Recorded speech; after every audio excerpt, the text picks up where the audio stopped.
Oke, jadi selamat malam ya teman-teman ya. Jadi kita ketemu lagi ya hari ini. Ya semoga tidak ada yang mimpi aneh-aneh ya kemarin ya. Gitu ya. Mimpi paling aneh dalam sejarah saya ngajar tuh satu, dikejar E. coli, dua, diikat ya, diikat di kursi, dipaksa ngerjain soal genetika gitu ya. Itu yang paling aneh sih sebenarnya. Oke. Jadi hari ini kita lanjutkan ya. Jadi kemarin kita kan belajar dua ini dulu ya. Nah, saya kemarin sudah bicara sama Sensei ya. Jadi hari ini kita lanjutkan ya untuk sequencing. Lalu nanti latihannya total ya. Latihannya masih seputar ini. Jadi materi siklus sel, virus sama apa ya satunya ini? Kanker nanti buat part B ya. Gitu. Jadi pertemuan ini masih kita latihan di sini ya. Karena ya materinya cukup sulit ya. Tuh. Jadi sekilas ya, saya ulangi sedikit ya kemarin. Jadi kemarin itu kan kita belajar tentang cloning gen ya, gitu. Jadi intinya adalah kita ingin memperbanyak gennya, gitu ya. Jadi kita ingin memperbanyak suatu gen ya, lalu minta bantuan makhluk hidup lain. Ya, di sini kita minta bantuannya sel bakteri, gitu. Jadi plasmidnya ini yang sudah mengandung gen yang kita mau itu dimasukkan, ya. Ini namanya transformasi ya, ya. Peristiwanya ini namanya transformasi.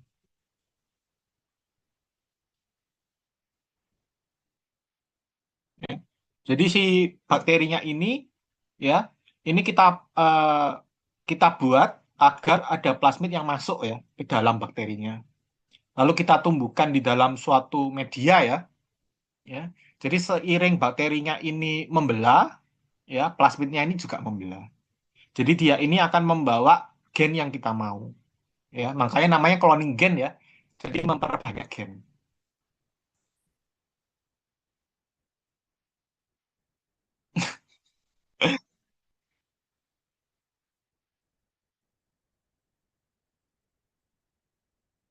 Gitu. Jadi dia memperbanyak gennya ya di ini. Jadi sebenarnya tidak harus bakteri ya, bisa aja ragi, bisa aja virus ya dan lain-lainnya.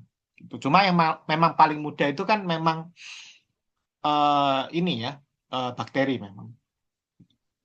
Nah, selain cloning gen itu kemarin kita kan juga bahas sedikit tentang ekspresi gen ya.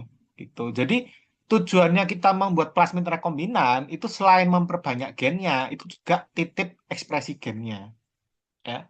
Jadi misalnya ini ada plasmid, ya, plasmidnya kita masukkan suatu gen, ya. Nah, nanti dimasukkan ke dalam bakteri lagi ya. Nah, tapi di bakterinya ini agak unik ya. Jadi selain kita ingin memperbanyak gennya, ternyata kita bisa titip untuk bakterinya ini menghasilkan proteinnya. Ya, jadi dia ini akan menghasilkan protein yang kita mau, gitu. Nah, syaratnya apa? Ya pasti harus ada promotornya, ya. Mungkin ya nanti teman-teman bisa kayaknya harusnya materi basic ya. Jadi intinya kan ada promotor ya. Jadi ini gen ya. Jadi promotor ini fungsinya untuk penempelan dari RNA pol ya. Ya. Jadi RNA polnya akan di promotor sehingga gennya ini akan diubah menjadi mRNA ya. Lalu jadi protein ya. Jadi selain kita bisa memperbanyak gennya, kita juga bisa mentitipkan agar dia ini menghasilkan proteinnya juga gitu di dalam sel bakterinya. Gitu. Jadi kalau misalnya ini plasmidnya dimasukkan ke dalam bakteri, berarti promotornya ini harus promotor khusus bakteri. Itu ya. Jadi tidak boleh promotor yang lain.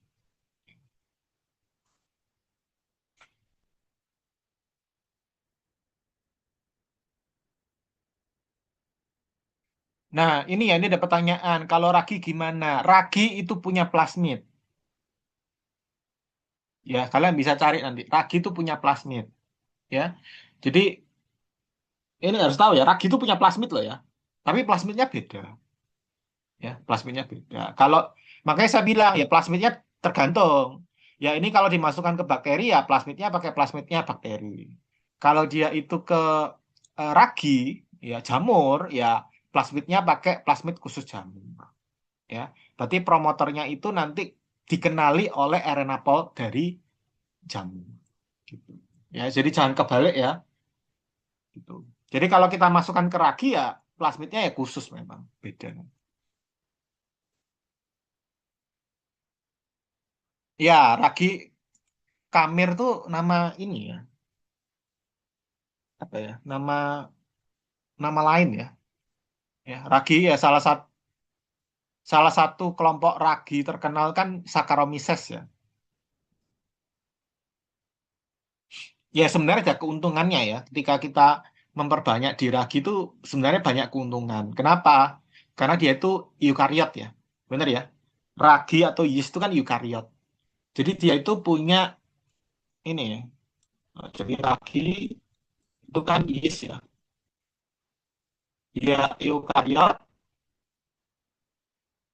sehingga dia itu kan punya badan Golgi ya, punya RE, punya badan Golgi ya.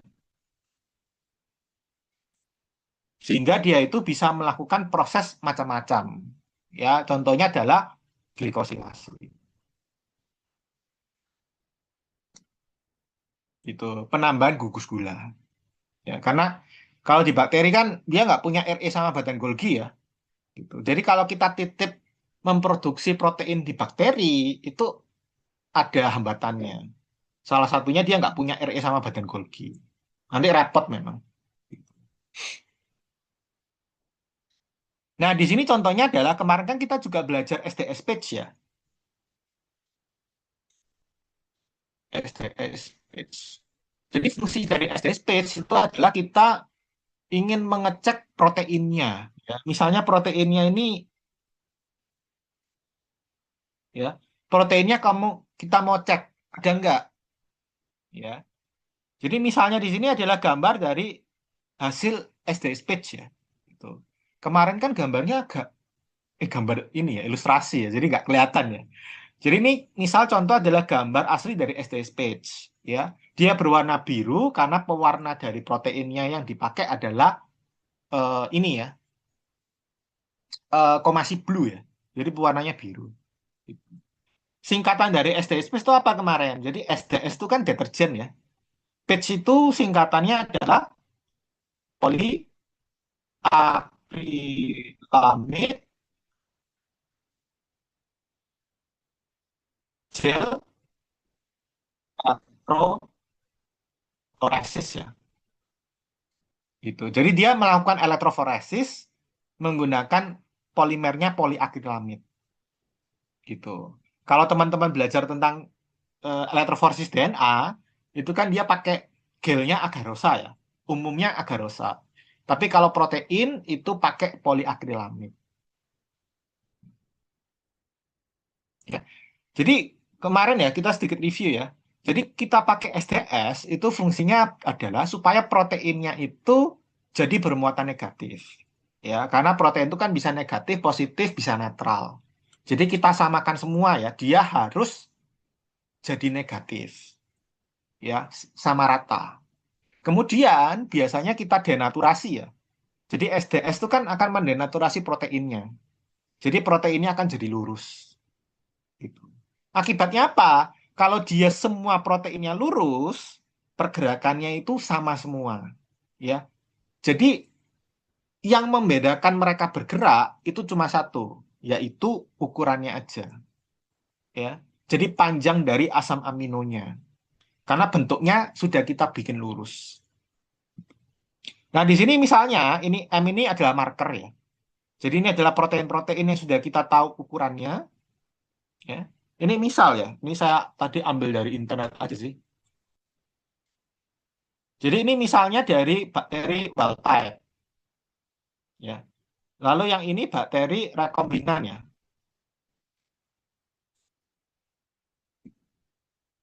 Nah, ternyata ketika bakterinya ini dibuat rekombinan, membawa plasmid ini ya. Misalnya bawa gen apa ini? Gen X gitu ya. Berarti dia menghasilkan protein X kan. Nah, kalau kita lihat ketika kita SDH-PAGE, bedanya apa kiri sama kanan? Ini kan, ya. Jadi ternyata si bakteri rekombinan itu menghasilkan protein yang berbeda sendiri, ya, dan banyak, gitu, ya, dan banyak. Jadi kita menduga bahwa protein X itu ukurannya ini, ya, sekitar 42 kilodalton. Ya, dugaan ya, dugaan. Kenapa ini dugaan? Ya, karena kita nggak tahu sebenarnya kan mungkin ada protein lain ya. Mungkin ada protein lain yang ukurannya sama. Cuma kita bandingkan di sini. Wild type itu kan polanya seperti ini pitanya. Rekombinan itu pitanya nambah di sini. Kan aneh. Berarti ketika bakterinya kita buat rekombinan, dia menghasilkan protein tambahan di sini. Ya, dugaan kita ini adalah protein X.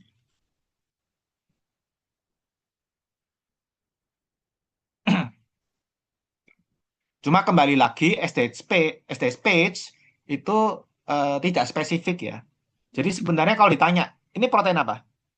Ya nggak tahu. Ini protein apa? Ya nggak tahu. Ya kecuali kita punya mata batin ya. Ya kita nggak tahu ini semua. Gitu. Karena itulah dia tidak tidak spesifik. Ya. Kalau mau spesifik kita bisa pakai teknik lain. Teknik blotting ya. Gitu. Ya cuma di sini kan kita cuma mau lihat doang. Jadi informasi yang kita bisa dapat itu adalah ukuran.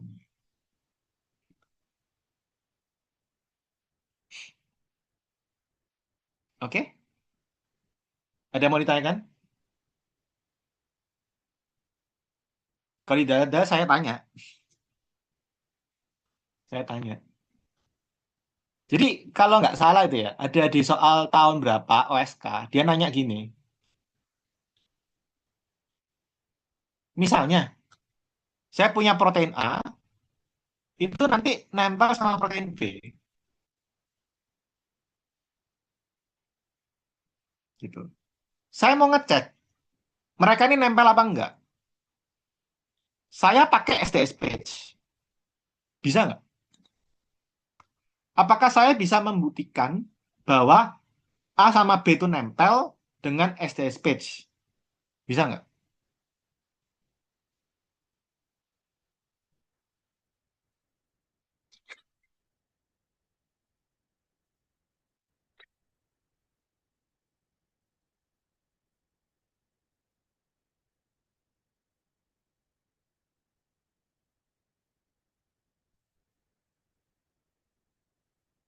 Jadi A sama B. Jadi ada protein A sama B gitu ya.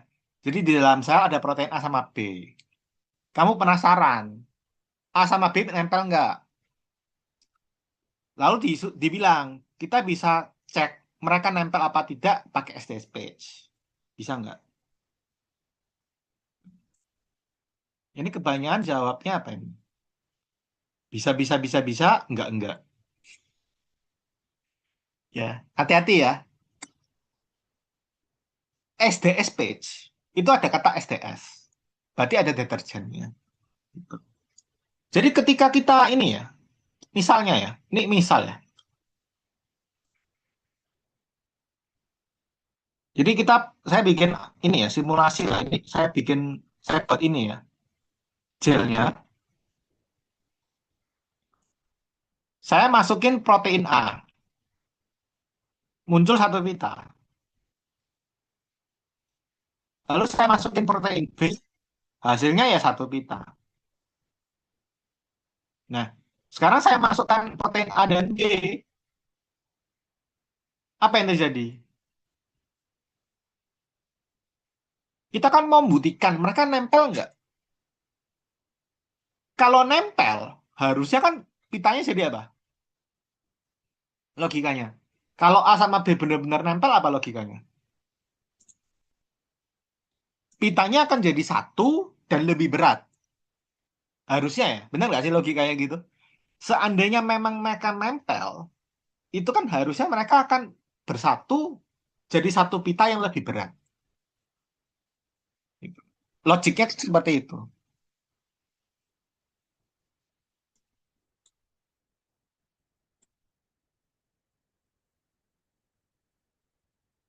Masalahnya adalah ini SDS. SDS itu adalah deterjen, ya. Kalau diberi deterjen, apakah proteinnya lepas? Ya lepas. Muncul dua kita. Jadi walaupun mereka nempel atau tidak nempel, ketika di SDS page, ya tetap jadi dua. Ya. Jadi kita tidak bisa membedakan mereka nempel atau tidak pakai SDS page.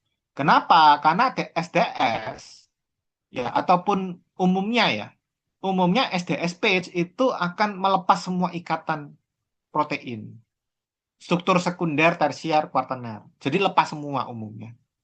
Jadi kita nggak bisa buktikan mereka nempel sebenarnya. Gitu. Itu jebakannya. Jadi kita nggak bisa tahu mereka nempel apa tidak.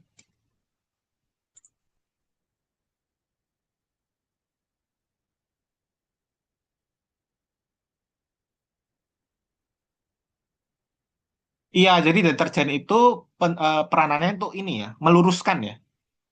Karena prinsipnya ya, ini kayak kimianya ya. Jadi deterjen itu punya kemampuan untuk merusak ikatan kimia.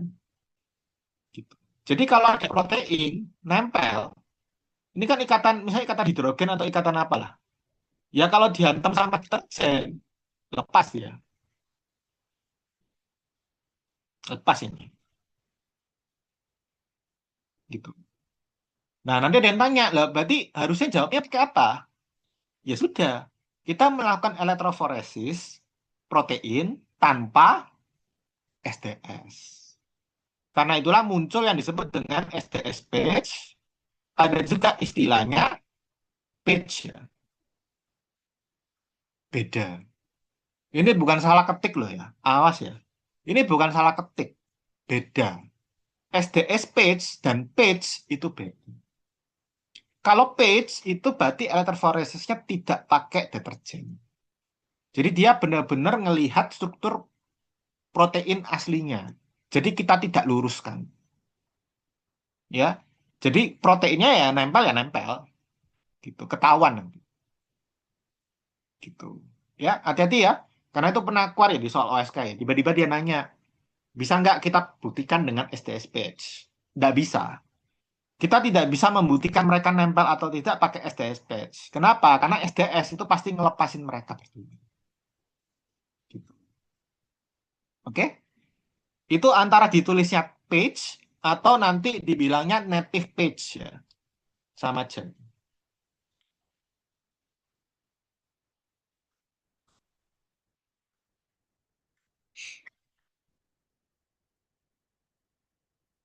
Oke? Gitu ya. Jadi jangan dipikir salah salah ketik ya. Memang beda itu. Ya, SDS page dan page itu beda.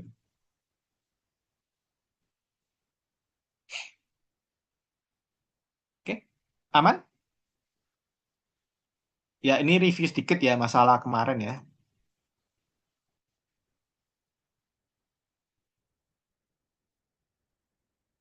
Ya, ini ada yang nanya tentang bloating ya. Ya, sebenarnya kalau bloating kan tidak di materi ini ya. Intinya adalah bloating. Jadi kelemahan elektroforesis adalah semua protein yang terwarnai akan muncul. Ya, ini biru kan pewarnanya pakai komasi blue. Jadi komasi blue itu bisa berinteraksi dengan protein. Jadi selama ada protein, dia akan terwarna. Jadi semua ini akan berwarna.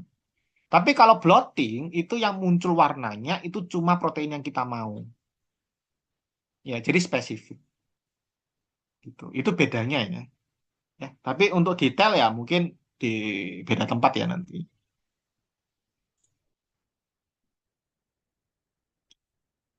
Apakah PET bisa digunakan untuk membuktikan protein menempel atau tidak? Iya, benar.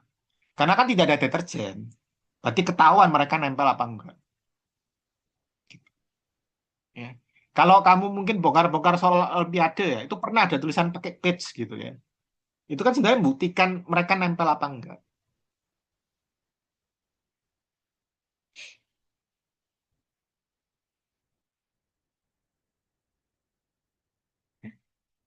Ini penting ya, karena saya pernah diceritai ya, itu pernah yang ada praktikumnya ya, praktikum pas pelatnas gitu ya. Jadi anaknya itu dikasih kasus, lalu disuruh milih. Seandainya kamu ingin membuktikan ini, kamu melakukan STS page atau page gitu. Jadi kalau kamu pakai STS page, nanti disediakan alatnya. Ini bahan-bahan STS page. Kalau kamu milih page, nanti bahan-bahan praktikumnya ada sendiri. Gitu. Jadi kamu menentukan kamu akan memilih praktikum apa gitu ya. Kalau sudah salah milih ya ya bye bye ya. Oke, gitu ya. Itu sekilas.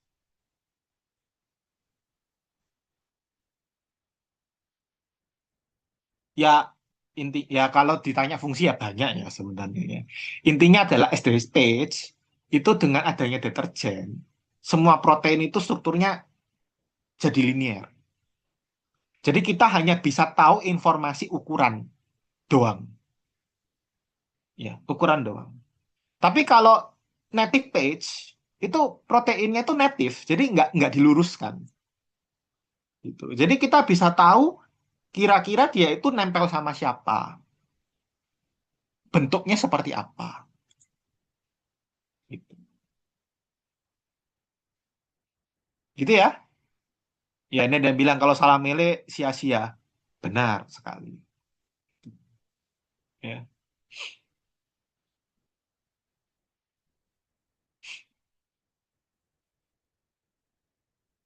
Saya kan sempat diceritain yang OSN kemarin ya. Kan praktikumnya kan restriksi gitu ya. Jadi restriksinya itu memilih gitu ya. Jadi kalau kamu salah milih, sudah salah milih ya sudah ya berarti mau gimana ya. Ya kamu menentukan sendiri praktikummu ya. Gitu ya. Nah, sekarang saya mau masuk ke bagian DNA sequencing ya.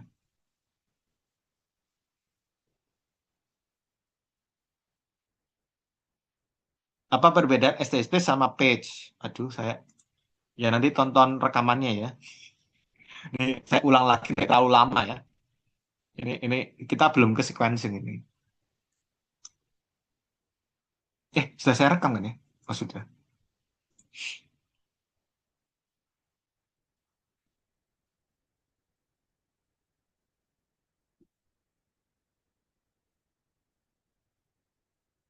Nah, lanjut ke DNA sequencing ya. Jadi ada DNA sequencing itu kan fungsinya untuk kita mencari urutan dari DNA-nya. Gitu. Ya sebenarnya alatnya nggak seheboh ini sih. Ini yang bagus ya. Jadi misalnya zamannya COVID gitu ya. Zamannya COVID itu kan variannya kan macam-macam ya. Seingat saya tuh kan yang Omicron itu kan peneliti Indonesia kan ingin tahu ya. Oh ini virus COVID-nya ini varian apa? Pasti kalian harusnya tanya, kok tahu itu Omicron? Ya di sequencing, diurutkan. Ya, jadi si si COVID-nya itu dicari materi genetiknya, dicari urutannya. Ya, nanti dari urutannya itu nanti dicek apakah dia Omicron atau tidak. Gitu, ya. Ketika waktu itu kan yang Omicron kan saya baca beritanya ya. Gitu. Jadi dia mengambil dari beberapa orang, diambil virusnya, dicek gitu urutannya. Kira-kira ini Omikron apa tidak? Gitu. Itu salah satu fungsinya ya, mencari urutan. Ya, ini misalnya ya, ini ada urutan beberapa ya. Ini ada wild type, ya sesuatu gen wild type lah. Ada urutannya. Ini ada yang mutan lah anggapannya. Nanti dia bisa tahu ya, apa bedanya wild type sama mutan. Ini juga ada mutan lagi. Ya tahu lah ya, kalau DNA kan ada urutannya ya, ATGC.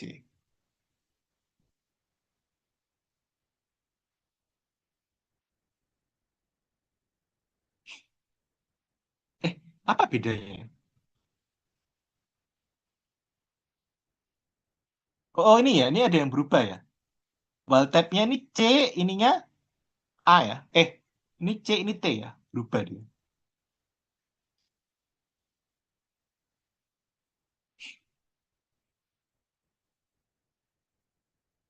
Ya salah satunya fungsi dari DNA sequencing yang membedakan ya antara gen yang wild type sama yang mutan bedanya apa. Gitu. Lalu efeknya apa nanti. Nah, pertama kali gimana sih sequencing itu dilakukan? Ya, ini dilakukan pertama kali sama Sanger ya. Ya, dia terkenal banget itu Sanger. Ya. Jadi si Sanger ini melakukan proses sequencing itu prinsipnya pakai PCR. Ya, ini saya sedikit review sedikit ya. Takutnya saya nggak tahu ya. Harusnya dapat sih sudah. Eh, ini ada yang baru pertama kali dengar PCR nggak?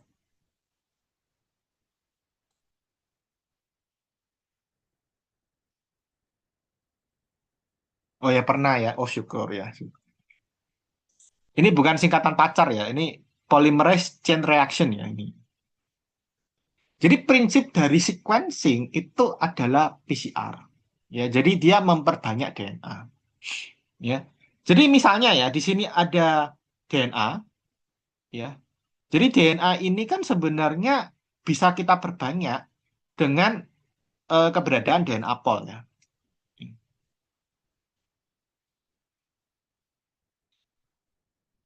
Jadi DNA pol. Jadi dia itu enzim ya yang bisa apa ya apa mempolimerisasi atau membentuk DNA ya memfotokopi DNA ya. Jadi PCR itu kan pakai DNA pol. Nah, ketika dia memperpanjang, memfotokopi, itu startnya itu ditentukan oleh primer ya. Ini primer. Ya, penentunya primer. Primer itu apa? Jadi fragmen DNA pendek. Ya, jadi primer itu apa ya? Sebenarnya fragmen DNA pendek. Misalnya ya, saya punya urutan gen X. Ingin kita perpanjang, ya. Supaya bisa diperpanjang, kita harus punya primer ya. Ya. Primer yang nempel sama gen X-nya. Misal ya, ini misal. Kalau gen X-nya ini urutannya adalah AA, GG, berarti primer yang nempel itu urutannya adalah TT, GG.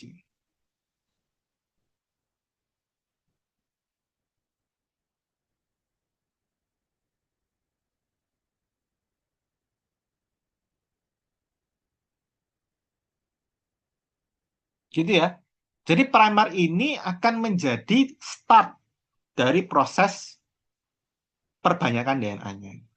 Ya, jadi primernya ini akan menjadi startnya. Ya, jadi dia ini kan diperpanjangnya kan di sini ya.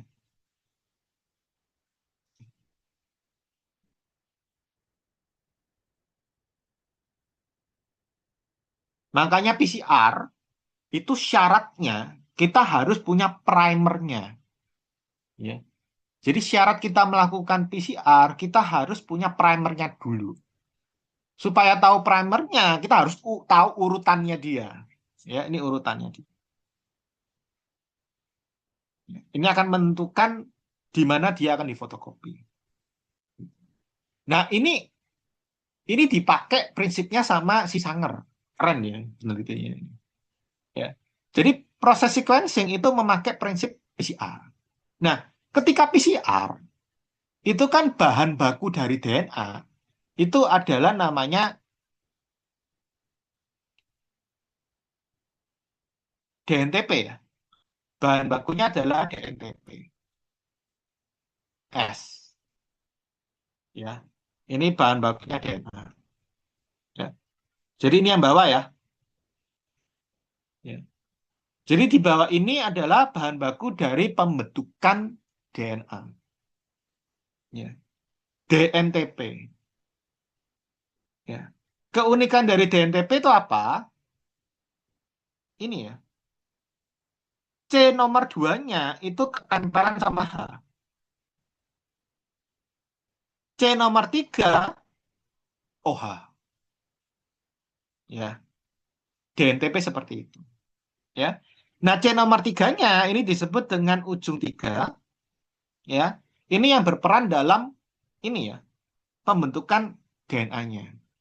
Jadi ujung tiganya ini nanti akan menempel sama ujung lima dari nukleotida lainnya.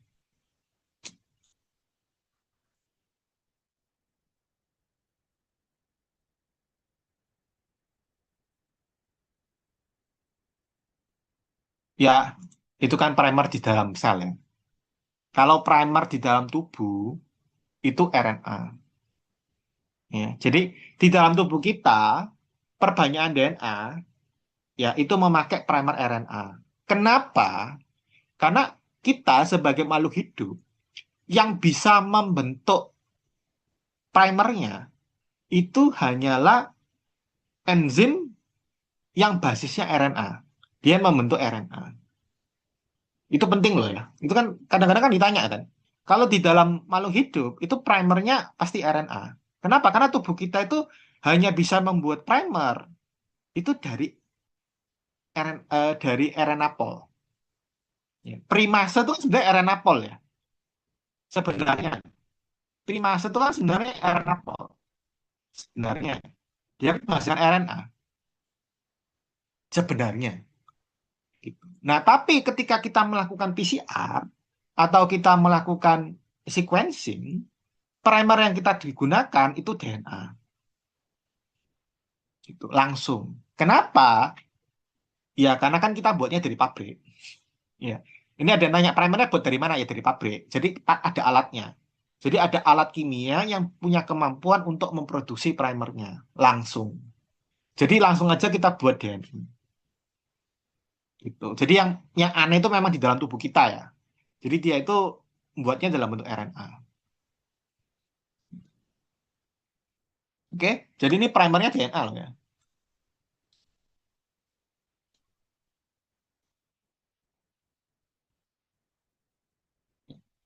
Jadi di sini ini bahan bakunya bahan baku DNA ya. Kenapa? Karena ujung nomor duanya C C2 ini H gitu. Ya ini ini DNA ya. Kalau kita ingat adalah ketika DNA itu terbentuk, satu nukleotida ini itu akan nempel dengan nukleotida lainnya. Jadi nempel, ngestak ya. Jadi dia itu bentuknya kayak ngestak gitu.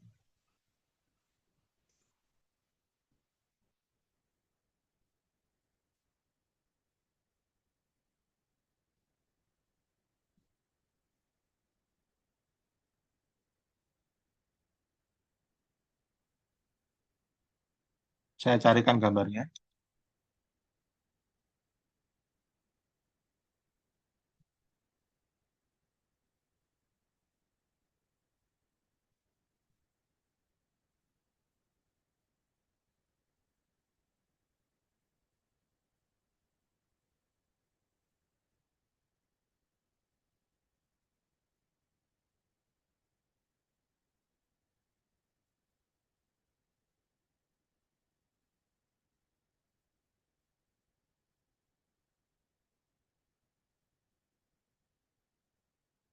Ya ini ya,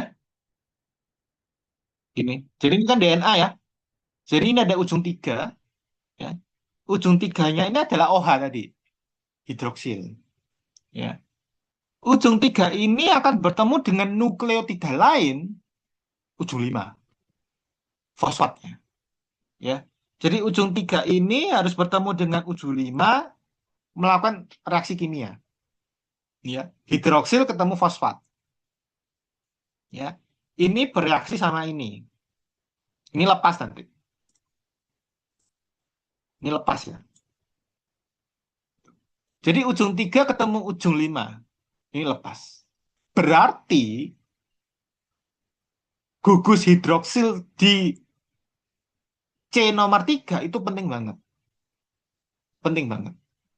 Karena satu-satunya cara dia itu memanjang DNA-nya harus ada ujung tiganya. Mau nggak mau, harus. Ya, harus. Dia juga harus ada gugus fosfatnya. Ini syarat mutlaknya supaya mereka mau bereaksi.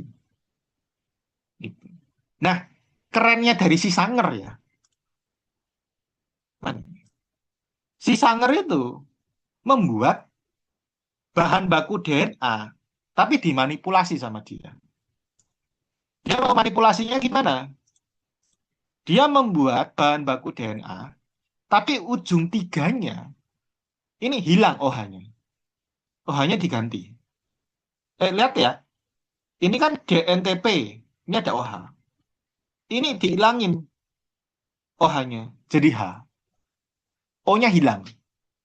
Nah, karena atom C nomor 2 dan 3-nya itu nggak ada O-nya, hilang dua-duanya, ini disebut dengan apa? Deoksi. Di itu kan artinya dua. Deoksi itu kan artinya oksigennya hilang. Ya, jadi dua oksigennya hilang di atom C nomor 2 sama 3. Sama-sama hilang. Nah, akibatnya apa? Seandainya, ya seandainya kita pakai bahan baku yang seperti di atas, ya, itu DNA-nya nggak bisa memperbanyak. Karena nggak ada ujung tiganya. Ya, itu basicnya. Nah, kita harus paham bahan baku DNA ini kan ada 4 ya. Ya, berarti DATP, D apa? DTP, DTP sama DCTP. Ada 4 ya. ATGC. Ya. Jadi ada bahan bakunya A, bahan bakunya T, bahan bakunya G sama bahan bakunya C. Yang atas itu juga ada 4 macam tadi. DD, ATP, ada DD, TTP, ada D, GTP, ada yang D, CTP. 4. Seperti itu. Ya. Jadi ada jenis-jenisnya ini. Karena kan DNA kan ATGC ya. Jadi syaratnya proses perbanyakan DNA itu terjadi. Syaratnya apa? Dia harus punya 4 bahan baku tadi. Syaratnya ya. Ya. Supaya DNA-nya bisa difotokopi kan dia harus punya syarat punya ini 4 ini.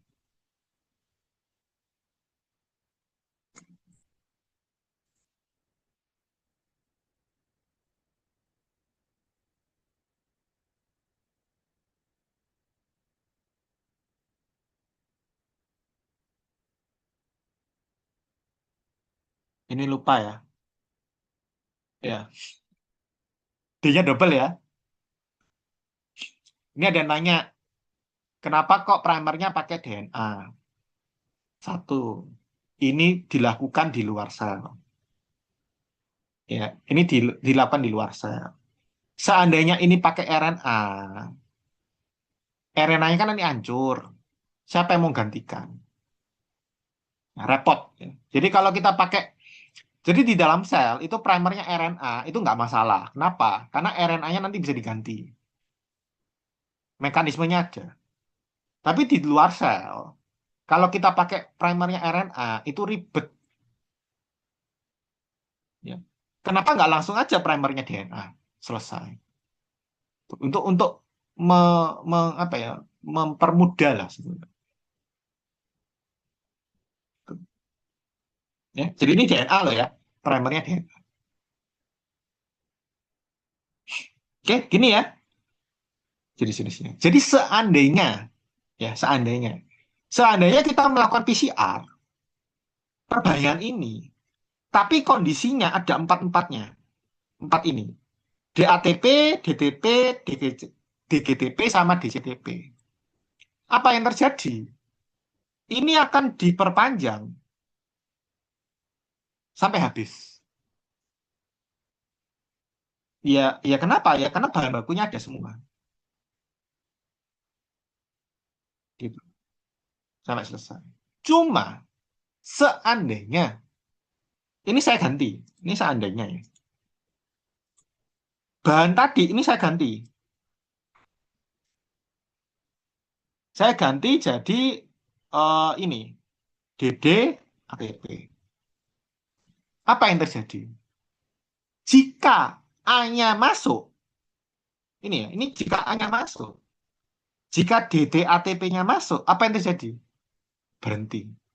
Kenapa? Karena ujung tiganya nggak ada. Ini nggak ada. Ya. Jadi kalau kita kasih DD ATP, ketika A-nya ini masuk, berhenti langsung. Tidak bisa diperpanjang. Kenapa? Karena dia nggak punya ujung tiganya. Ya. Jadi si Sanger itu sengaja menambahkan DD NTP supaya PCR-nya ini berhenti.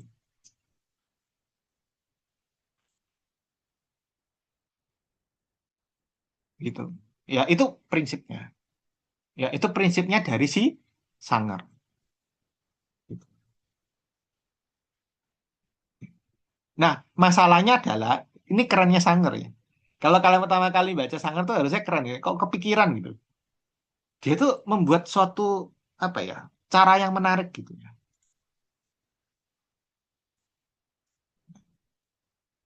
Ini. Jadi pertama kali ya, ini kan ada suatu DNA ya. Ini ada suatu DNA ya. Dia tuh untai tunggal. Dikasih primer ya. Dikasih primer. Kenapa ya? Karena kan mau di PCR ya. Jadi ini adalah posisi di mana dia akan di PCR, diperpanjang, mau difotokopi. Kalau kita lihat ya, ini saya perbesar aja. Supaya dia diperpanjang, ini kan harus ada apa ini? Kita memfotokopi T, A, C, A, G, T, C, A, G, G, T, C.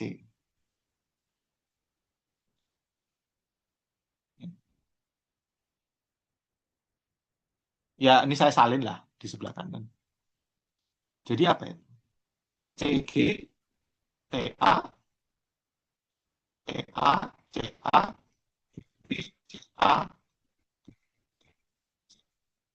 Primernya ini ya, G, C. Nah, ketika diperbanyak, logikanya yang datang pertama kali harus apa? Kalau T. Yang datang adalah A ya. Ya. Kalau T yang datang, kalau A yang datang T. Yang C yang datang adalah G. Harusnya gitu. Ya, harusnya gitu. Nah, di sini dia tuh melakukan PCR 4 kali dengan kondisi yang berbeda. Semua itu ditambahi DNTP yang banyak. Ya. Jadi dia menambahkan excess amount of normal DNTP. Jadi dia menambahkan ya, bahan baku DNA-nya itu banyak. DNTP yang normal. Ya. Di empat, empat yang berbeda. Nah, lucunya dari 4 tempat yang berbeda, dia tuh ngide menambahkan sejumlah kecil DNTP.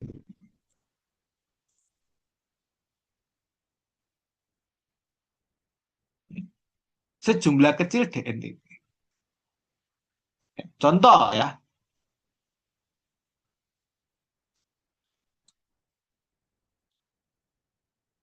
kita nambahin apa itu? Oh, ini aja. Kita menambahkan apa? DNTP normal ya, sama DD ya. Salah satu dari ini kan ini ya. A,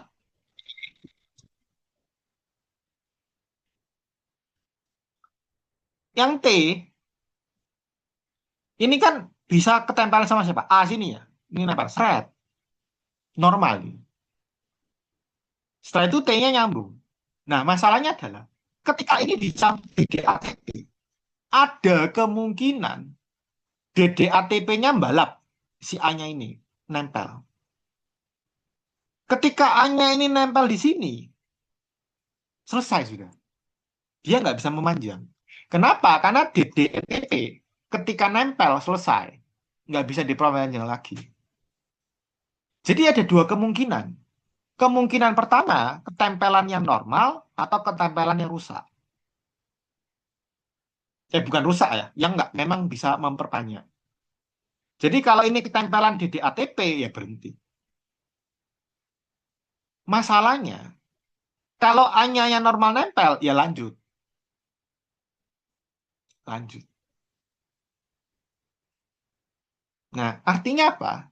Ketika kita campur dengan DDATP, dia berhenti di berapa tempat berarti? Kalau kita kasih DDATP, berarti kan dia bisa berhenti di mana? Satu, dua, ya benar ya. Jadi ada kemungkinan dia tuh berhentinya di tiga tempat. Karena ketika A-nya nempel, berhenti. Nah, saya tanya, berarti seandainya, seandainya kita memberikan DNTP dan DDATP, fragmen DNA yang muncul ada berapa jenis berarti panjangnya? Ada berapa?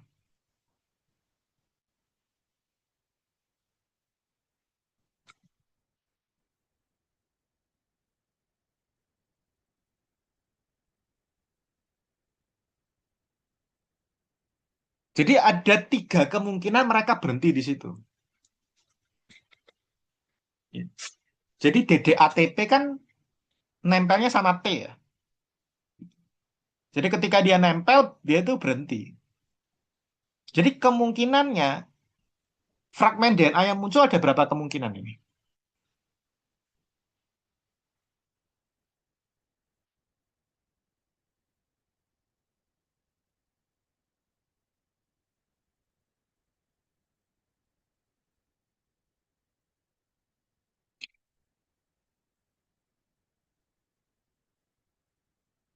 Jadi ini kan ini ya, apa sih namanya? Ini kan di sini berhenti, bisa berhenti satu. Ini kalau nempel di sini kan lanjut. Kutuk, kutuk, kutuk, kutuk, kutuk. Ini nempel, berhenti. Ini nempel. Nah, saya tanya,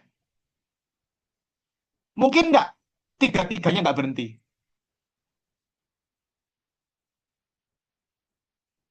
Iya, mungkin. Kan acak. Bener nggak sih? Bener nggak? Bener nggak?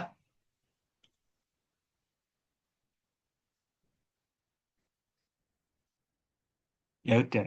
Berarti kalau dikasih DNTP dan DDATP, kemungkinan pita yang terbentuk itu ada berapa? Empat.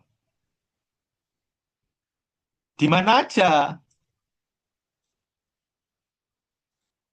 Satu, dua, tiga. Pita keempat adalah pita yang tidak berhenti sama sekali. Full sampai akhir. Gitu. Dan ini penakwar ya soalnya. Ditanya, jadi berapa pitanya? Seandainya pakai gini. Ada itu pernah itu. Itu hampir semua salah loh itu. Ya. Karena kan dipikirnya kan berhenti tiga tempat ya. Ya berarti cuma tiga. Enggak, ada empat. Oke? Gitu ya. Nah, hebatnya si Sanger adalah berarti ya, ketika kita menambahkan 3 ATP, kita akan menemukan banyak pita. Ya. Kita menemukan banyak pita yang pasti berhentinya ujungnya itu pasti A. Pasti A. Lain bisa dianggap karena masih sama semua. Ya. Jadi kita bisa melihat di sini ada pita-pita yang ujungnya ini A semua. Ya. Dan ini dilakukan 4 kali ya. Dengan penambahan A, DDATP, DDTTP, DCTP, dan GTP. Ya. Ini dilakukan 4 kali. Akibatnya apa? pita di sini, ya, pita di sini semua ujungnya A. Pita di sini semua ujungnya T. Di sini semua ujungnya adalah C. Semua di sini ujungnya adalah G. Nah, semua di elektroforesis sama dia.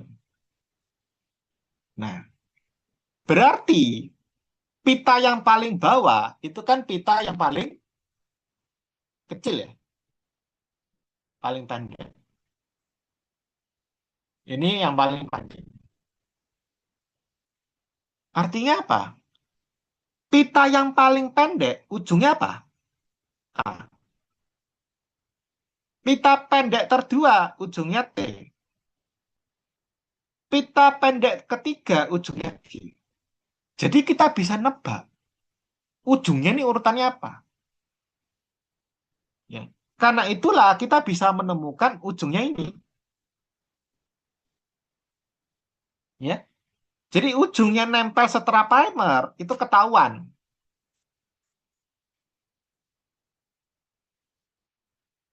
Ujungnya apa? A, T, G, ya. A, T, G, habis itu apa ya? T, T, C, A, G, dan seterusnya.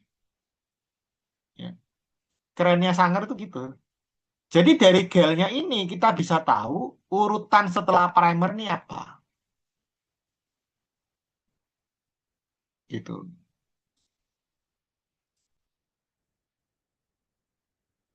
Ya, ketahuan. Keren ya? Ya udah tinggal diurutin aja dari bawah.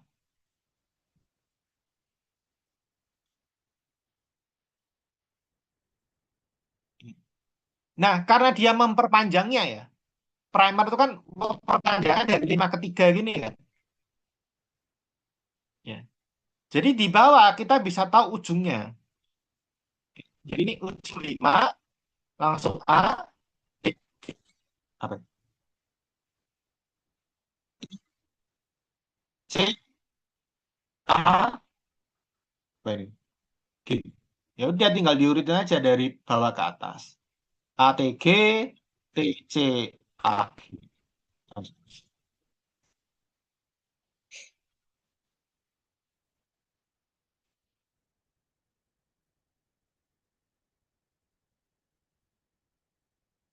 Itulah prinsip dari sequencing. Jadi kita bisa tahu urutan urutan dari DNA-nya setelah si primernya. Saya tanya, dari gel ini kita bisa tahu nggak urutan primernya? Bisa nggak?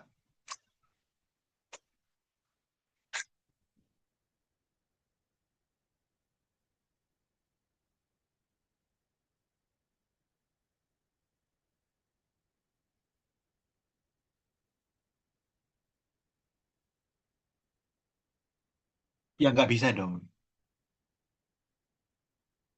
Karena kan pita yang muncul ini hanya akan menentukan ujungnya diperpanjang ini, ya. Jadi kalau di sumur ini, berarti semua ujung hasil fotokopinya ujungnya A. Di sini semuanya ujungnya T. Di sini semua ujungnya C. Ini semua ujungnya G.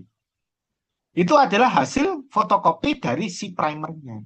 Nah, primernya ini kan nggak ketahuan. Ya. Ini adalah semua ujung setelah dia diperpanjang.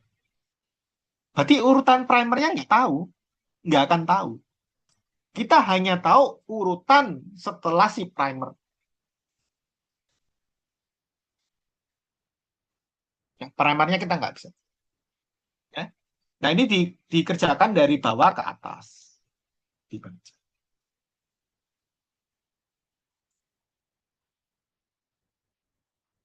Gitu ya. Contoh, ini contoh ya.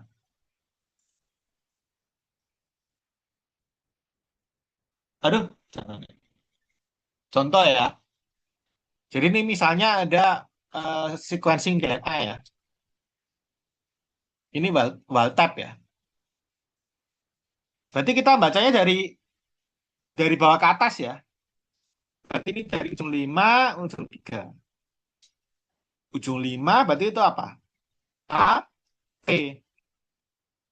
A, T, T, G, T, C, T. Terus yang pasien, ini nggak ada namanya Jonathan lah ya. Pasien mutan lah ya. Ya udah, dibaca dari bawah ke atas.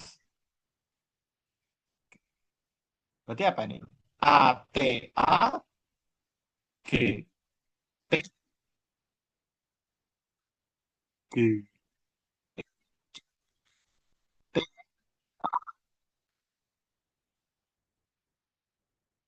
Berarti isinya apa ini? Apa ini? Ini. Aduh, aduh, aduh. Ini berarti yang termutasi itu adalah yang ini ya. Oh ya,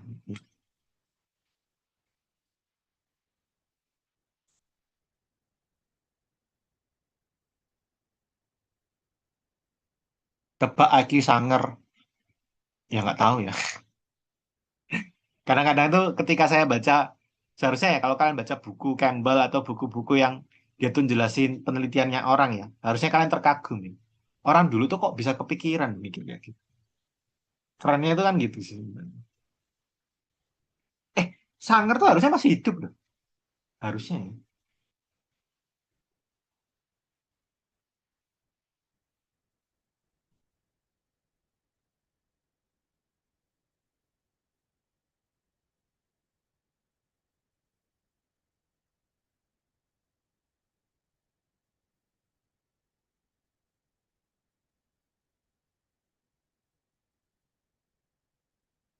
Oh, sudah nggak ada, sorry. Almarhum sudah ya, 2013 ternyata.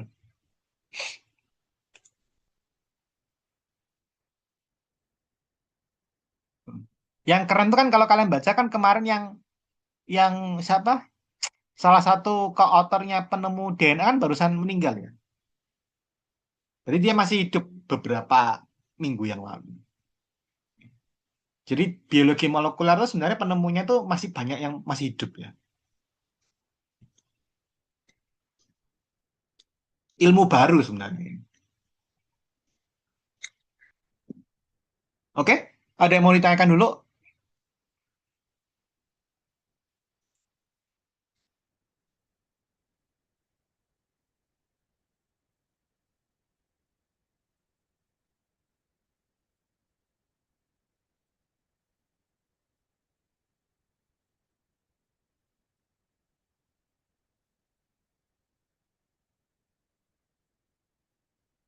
Ini diam antara bisa atau lepas ya, atau tiduran ya.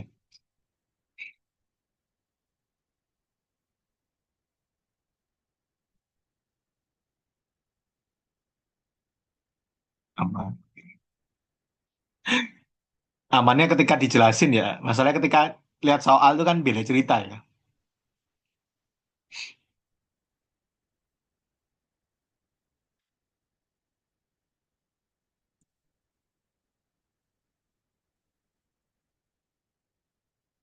Oh, ketik satu.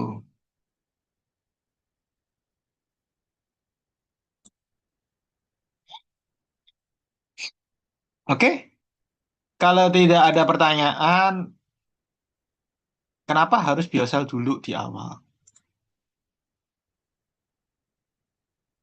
Ya nggak tahu ya. Ya, kalau di Campbell kan urutannya kan biosel molnya.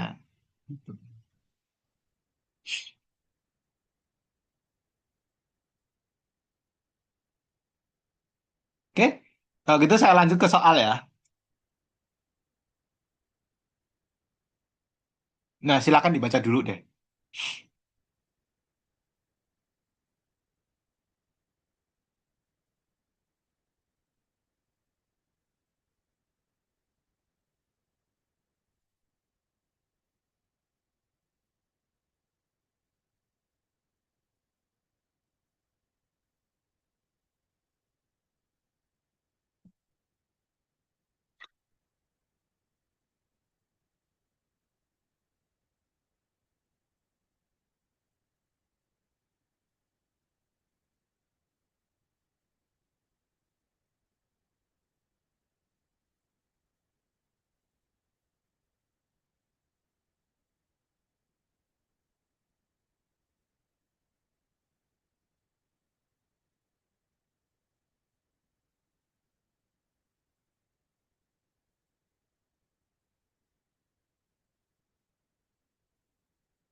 Deh, ini nggak mungkin dijawab lah kan, nggak kelihatan soalnya. Waduh,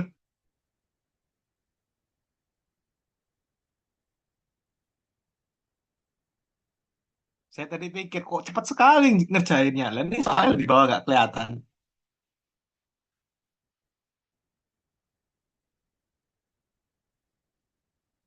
Ini saya bacakan dulu ya. Jadi Sanger sequencing merupakan salah satu metode pertama yang ditemukan untuk mengidentifikasi urutan nukleotida dari asam nukleat.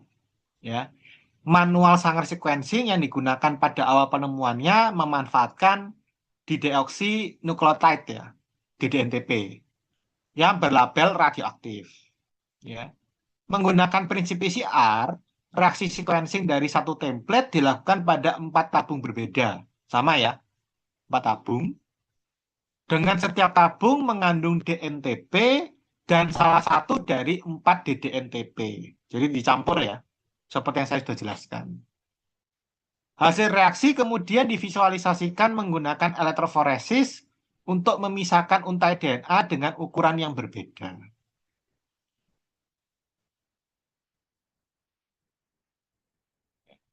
Suatu ketika Anda menemukan sebuah gen pada tumbuhan yang diketahui memiliki dua buah alel, dua jenis ya, alel satu dan alel dua. Anda ingin melakukan analisis untuk membedakan dua alel tersebut dengan dengan melakukan sequencing pada 15 nukleotida terakhir dari open reading frame. Ya. Jadi ada yang namanya istilahnya ORF ya. Berikut adalah ilustrasi Sanger sequencing yang Anda lakukan beserta hasilnya.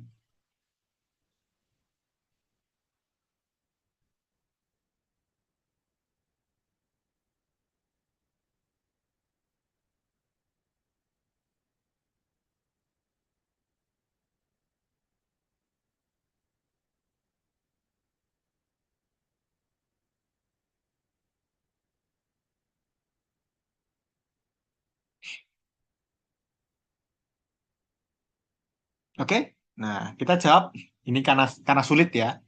Karena sulit. Ya karena materinya sulit ya sebenarnya sequencing itu ya.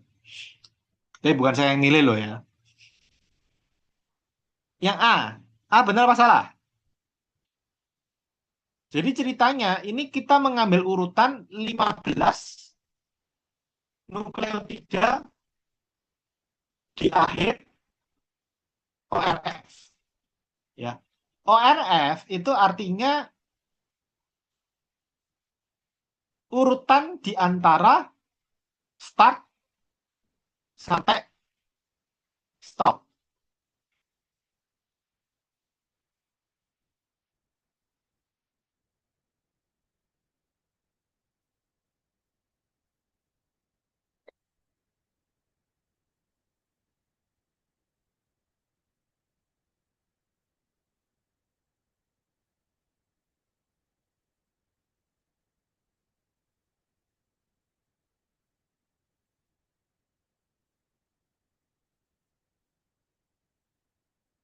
Kayaknya soalnya harus saya kirim ya.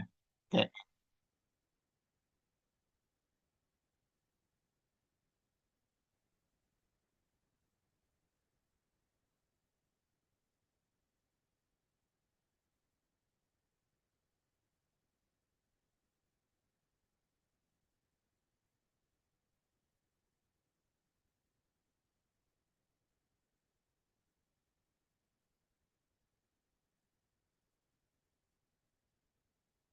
Nah, pertanyaan yang pertama, kira-kira kalau kita ngambil 15 nukleotida di akhir ORF, dia masih ada intronya nggak?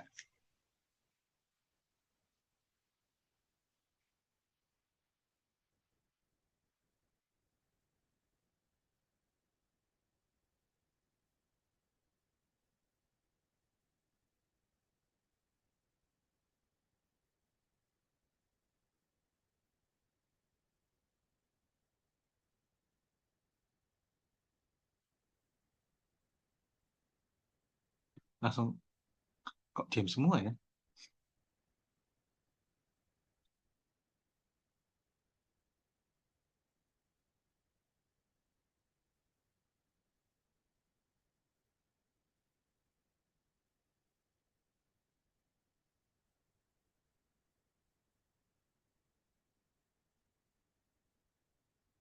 Salah ya? Salah. Jadi kalau kita mencari ya, coba kalian bisa cari ORF. ORF itu sebenarnya adalah bagian yang diapit antara codon start sampai codon stop. Ya, codon start itu kan harusnya apa? ATG ya. ATG, codon stop itu apa?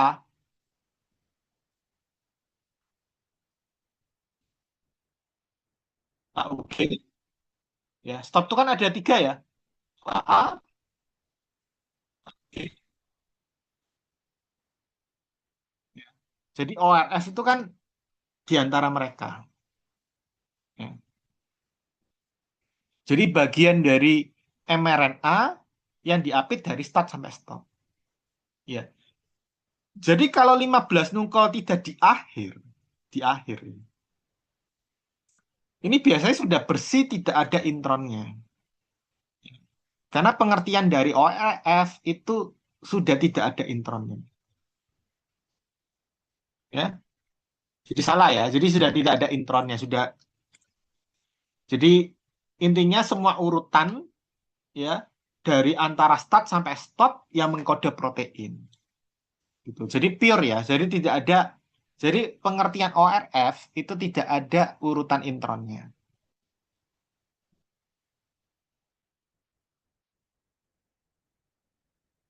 B-nya saya lompat.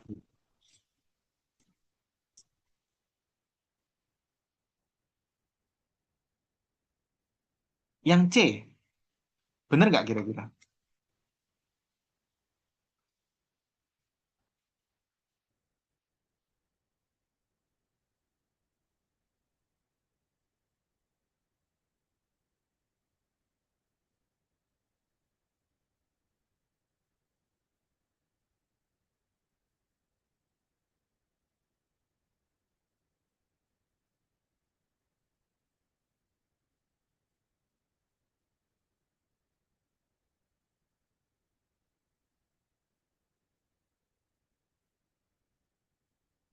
Perbedaan urutan nukleotida dari kedua alel disebabkan oleh peristiwa inversi. Inversi itu artinya dibalik ya. Jadi kita bisa lihat dari alel satu ya. Alel satu ini 5 ketiga ya. Nah, jadi untuk alel itu bisa kita tulis 5 aksen itu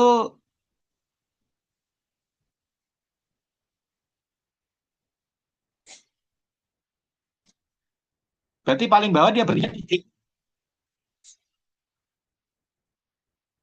Jadi G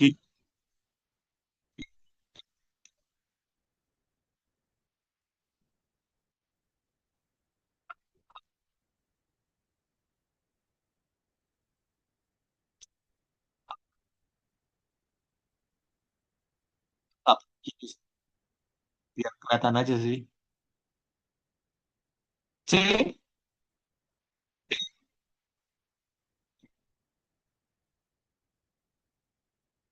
yang awal itu apa aksen apa itu? Langsung C ya. C C A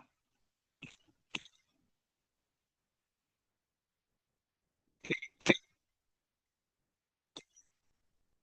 A A.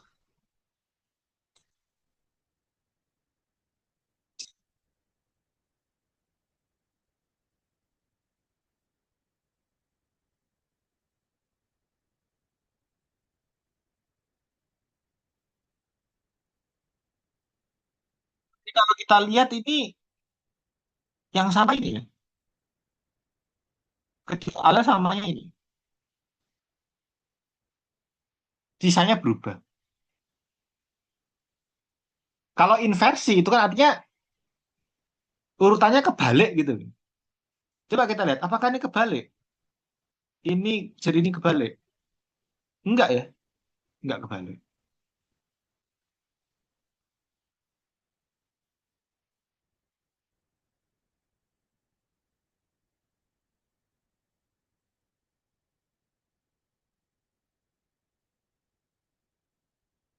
Jadi ini ada yang komentar tentang ORF ya. Jadi ORF tuh dari dari istilahnya ya, itu adalah ya tadi dari start sampai stop dia nggak ada intronya. Ya, jadi ini sudah bersih memang.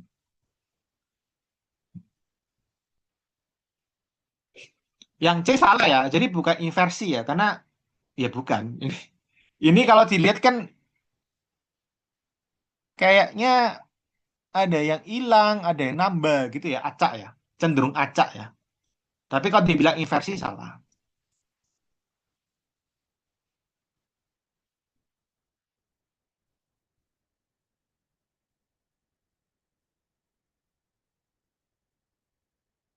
Nah yang D, jika rasio konsentrasi DDNTP terhadap DNTP yang digunakan dalam percobaan dinaikkan.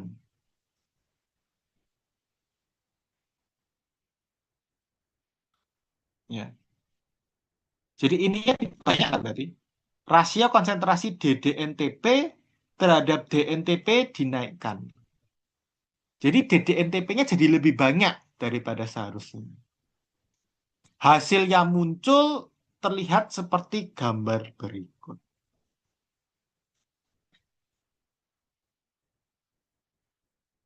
Benar nggak itu? Di?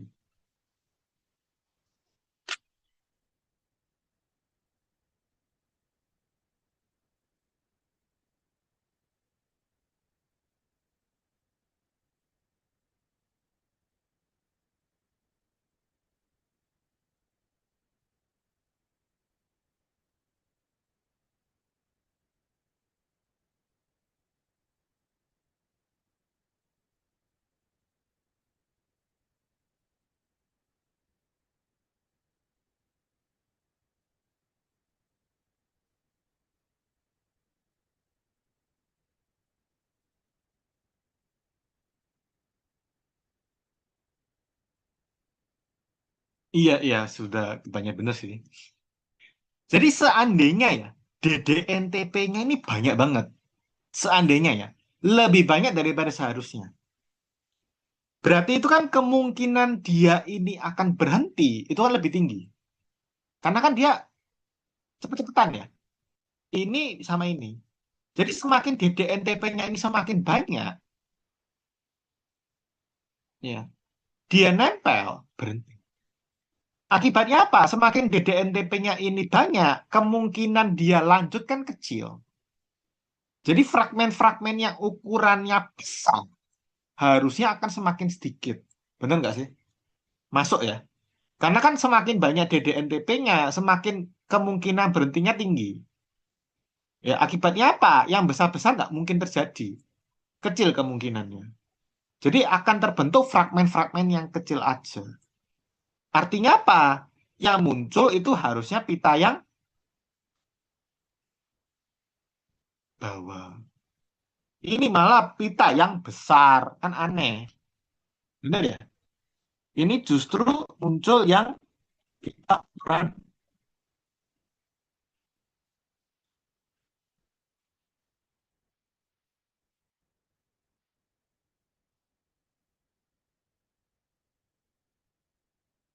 Kan nggak masuk akal ya. Harusnya kalau dia banyak berhenti ya munculnya yang kecil-kecil saja. Ya, berarti gambarnya salah.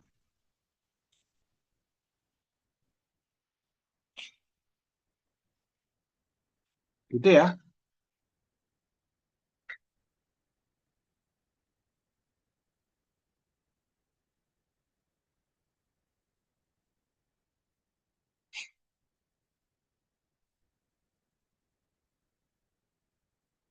Bukan ngendap ya, bukan ngendap bahasanya. Maksudnya lebih banyak di bawah ya. Munculnya di bawah.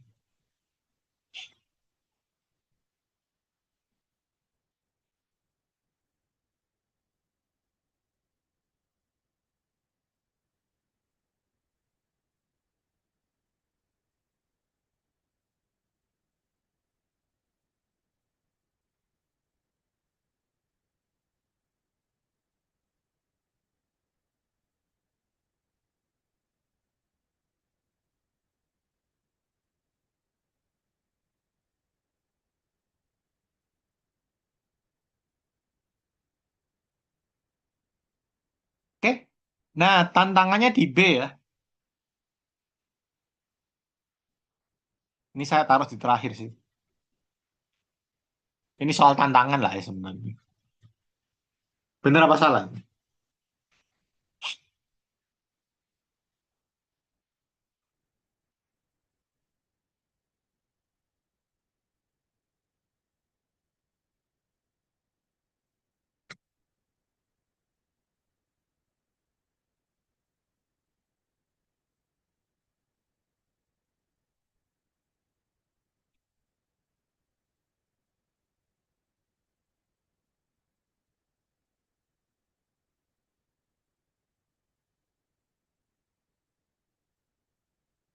Jokes ngendep.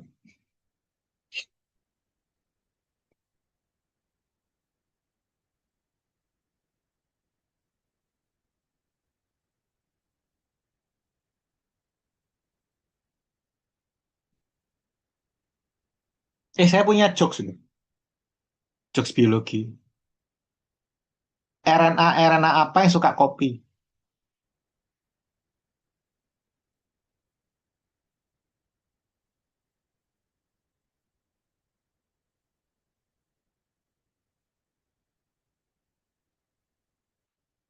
Ini agak lucu ya kalau bikin jokes tapi di online ini agak lucu ya. RNA apa yang suka kopi?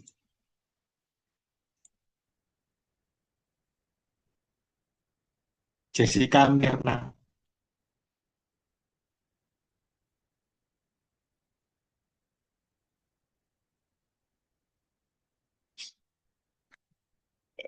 Tapi kalau nggak nonton TV nggak tahu ya. Aduh, saya hapus saja ya. Takut saya kena apa-apa ini. Oke,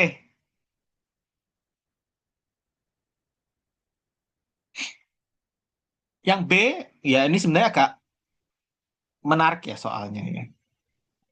Jadi ceritanya adalah dia tanya template yang digunakan untuk sequencing di atas. Ya, jadi kan di sini kita harus paham bahwa urutan yang kita lihat di sini itu adalah urutan dari untai DNA hasil fotokopi template-nya. Kita harus ingat loh. Ya. Jadi kan kita baca ini, ya, sequence yang dibaca dari GAL itu yang hijau.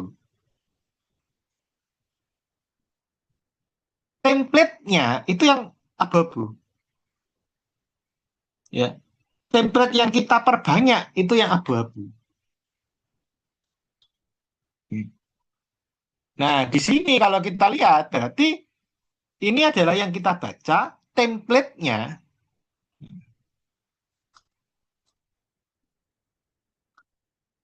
Jadi kalau kita lihat template-nya,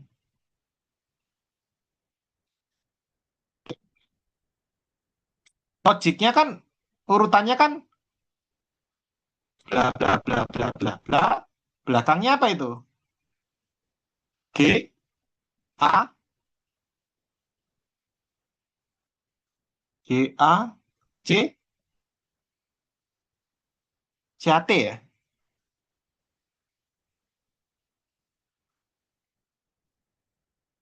Ini apa ini?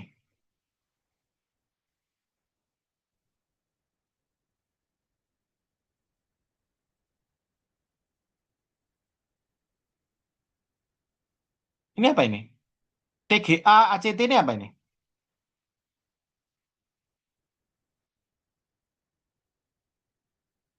Codon? Codon stop. Ini codon stop. Nah, ditanya template-nya. Ternyata template-nya itu ini ACT.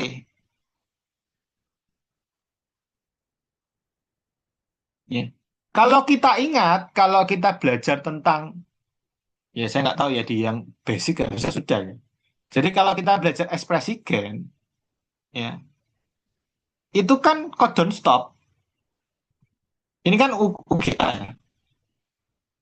Ini. Berarti kalau urutannya di non coding, ya di bagian non coding, itu urutannya apa harusnya? TGA. Benar nggak? TGA ya. Ini kan urutan mRNA ya. Ini urutan mRNA. Kalau non coding, eh kalau urutan codingnya berarti kan ini ya, si siapa? TGA ya. Ini TGA.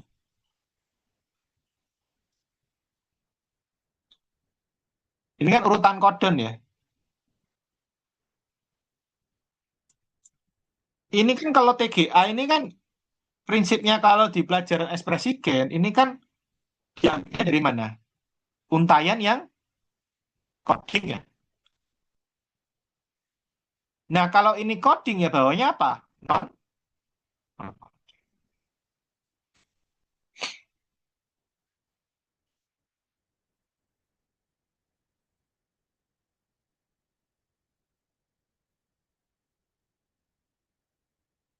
Iya benar. TGA-nya kan coding.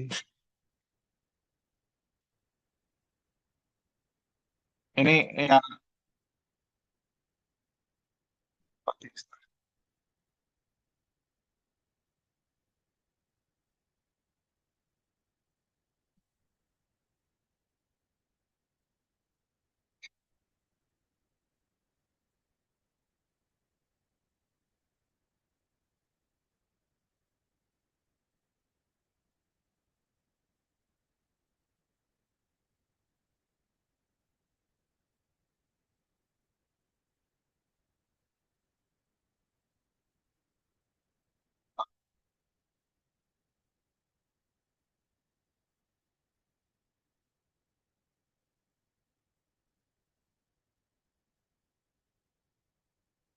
Ini ya, ya review sedikit lah.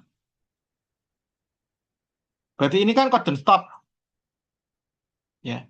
Jadi kan ini UAG ya. Ini kan dia difotokopi dari sini ya, dari sini. Ya. Di sini. Nah, ini kan namanya non coding kan, non coding. Ini coding.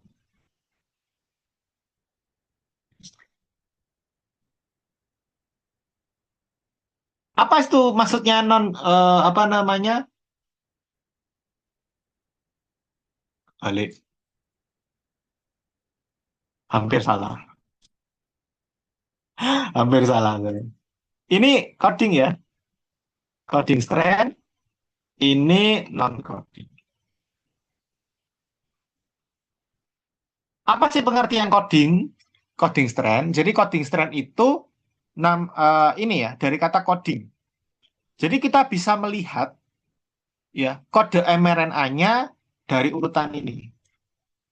Ya, ini kan UAG ya. UAG sama TAG itu kan bedanya cuma T-nya diganti U ya. Jadi coding strand itu menunjukkan adalah untaian DNA yang bisa kita lihat menunjukkan urutan dari RNA-nya ya. Coba kamu lihat coding strand itu keunikannya apa? Dengan kamu baca, kamu langsung tahu urutan RNA-nya apa. A T G A A G T T T. Kalau kamu lihat urutannya apa? A U G A A G ya. Jadi dengan melihat coding strand, kita bisa tahu urutan RNA-nya. T-nya tinggal diganti U. Makanya dia coding strand ya. Jadi dia itu mengkode urutan RNA-nya.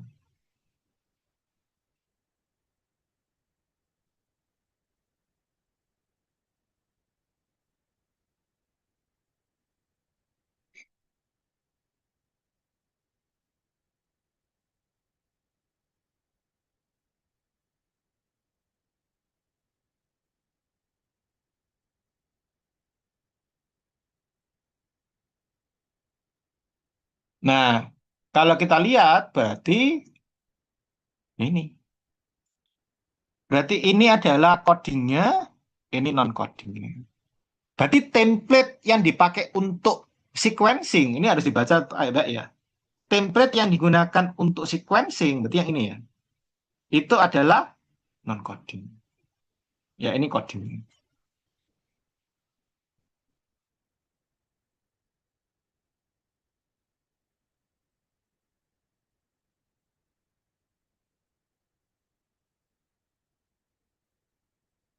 Ya benar. Ini sudah ada yang.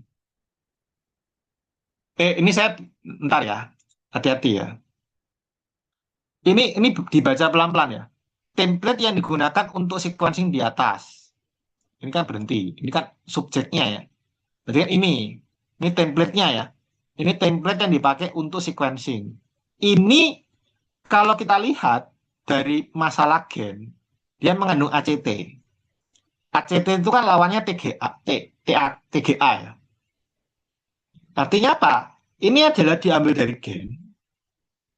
Untayan satunya itu untayan coding. Karena ada urutan TGA. Nah, ACT ya berarti non coding.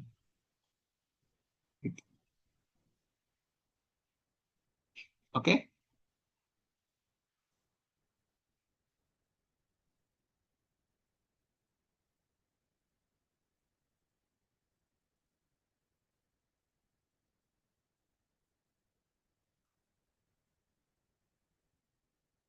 Kasih ada gambar yang bagus gak ya? Sebentar saya tarik.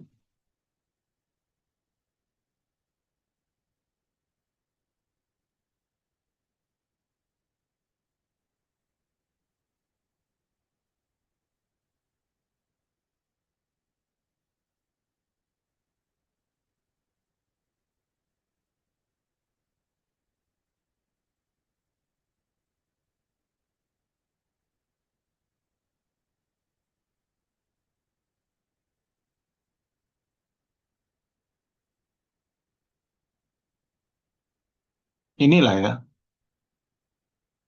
Jadi ini ada template ya. Ini ada template. Jadi template-nya ini kan difotokopi ya. Misalnya di sini ya. Saya tulis.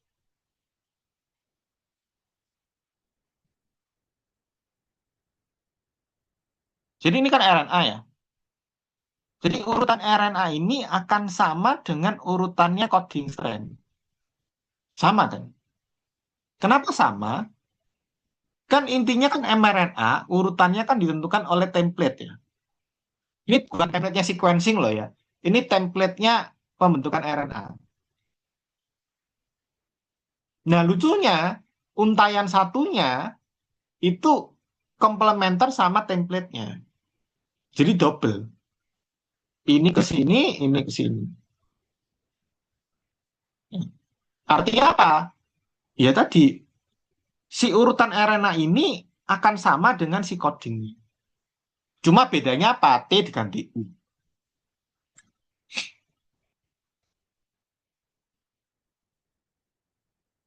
Jadi kalau misalnya di RNA kan tulisannya kan UAG ya. Berarti di coding strand-nya ya tulisannya adalah TAG.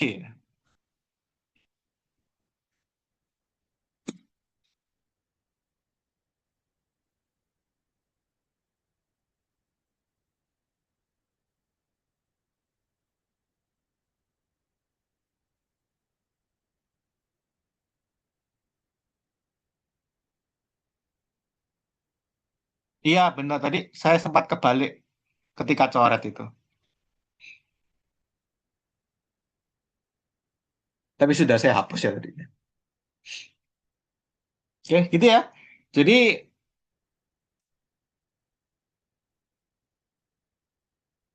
berarti template-nya adalah non-coding, benar ya?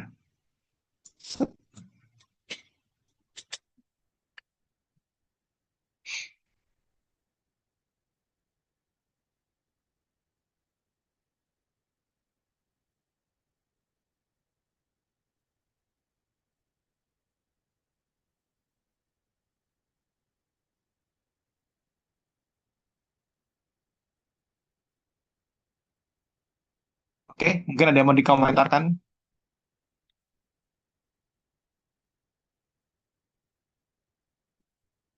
Ini apa sih tadi? Ini kalian chat panjang lebar sebentar. Saya coba.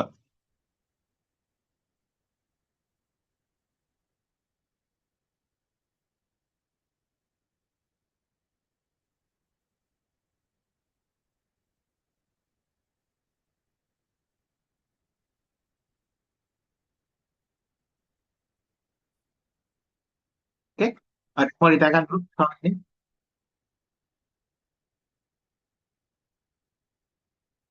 Ya, materi sequencing memang ya lumayan ya.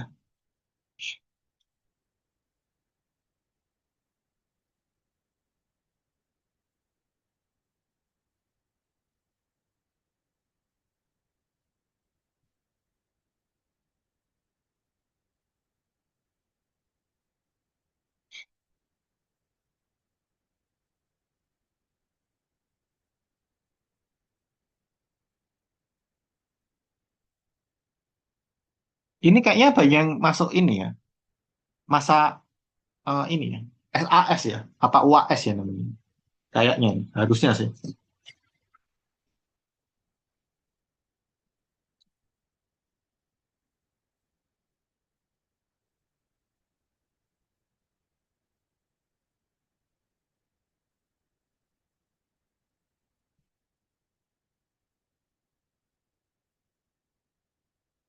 Kok ada yang masih 2 minggu lagi?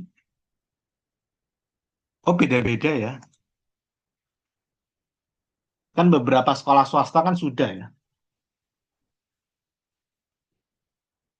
Ini ada pertanyaan apa tadi? Kak, siklus siklus sel kapan dibahasnya? Nanti di part 2 ya. Part B ya. Itu. Saya pikirkan mau hari ini ya. Ternyata kata sensei ya udah jadi part B aja ya udah. Jadi dipindah atau gimana saya nggak paham nanti.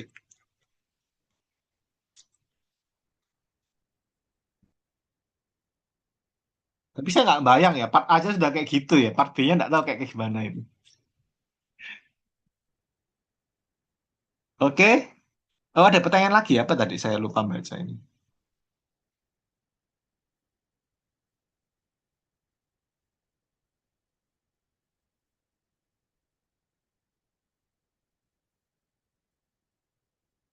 Kak, bagaimana cara misahin coding sama non coding buat di elektroforesis? Loh, gini. Jadi kita harus paham bahwa mana tadi gambarnya? Yang menentukan urutan ini. Jadi kan DNA itu kan ada dua untai ya, benar nggak sih? DNA itu punya dua untai. Kita mau mencari urutannya atas atau bawah, itu tergantung siapa? Saya tanya. Saya tanya balik. Ini kan ada dua. DNA itu kan ada dua untai. Saya mau pasti kita hanya bisa sequencing salah satu untai doang dong. Iya nggak? Kan nggak mungkin dua-duanya. Salah satu doang. Yang menentukan kita mau sequencing yang mana apa? Kita mau sequencing atas sama bawah, siapa yang nentuin? Yang menentukan adalah apa ini?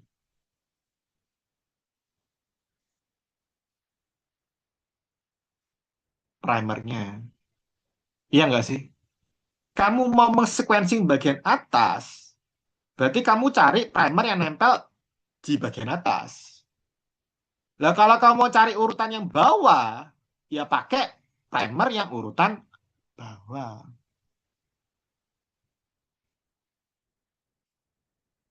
Ya, jadi penentu kamu mau memunculkan apa itu tergantung primernya. Dan itu suka-suka pembuat soalnya, ya suka-suka kita. Gitu. Jadi misalnya ya, ini misalnya. Jadi kan ini DNA itu dua unta ya. Ini, jadi kalau kita pakai primer yang bagian atas, dia ini akan mencari urutan kiri ke kanan.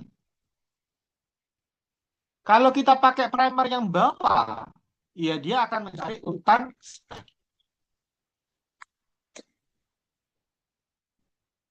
Jadi kamu mencari urutannya tergantung kamu pakai primer yang mana. Kebetulan soal tadi itu primernya itu nanti memperpanjang di bagian yang tadi. Kebetulan aja.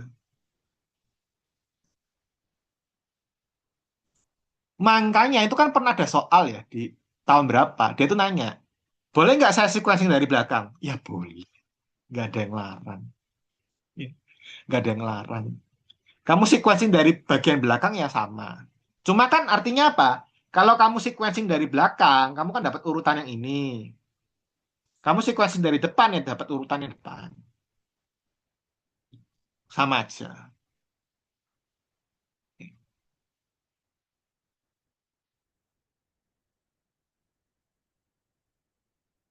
Iya benar. Berarti bergantung primernya itu mentarget yang coding atau non coding. Iya. Benar. Idealnya kalau kita memang real mau sequencing sesuatu itu depan belakang sebenarnya. Jadi kita pakai ini sama ini, depan belakang. Idealnya ya, idealnya seperti itu. Kenapa? Iya, berarti kita cari arah pembacaan dari depan ke belakang, belakang ke depan. Dicek nanti, dicek 2 kali.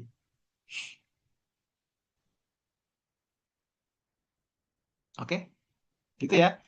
Jadi bukan lebih ke arah ini. Kenapa kok ini coding non coding gitu ya? Bukan. Ini masalahnya tergantung primernya.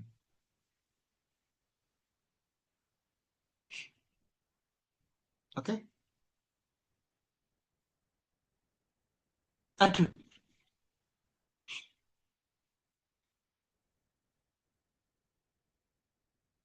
mungkin ada yang mau ditanyakan lagi.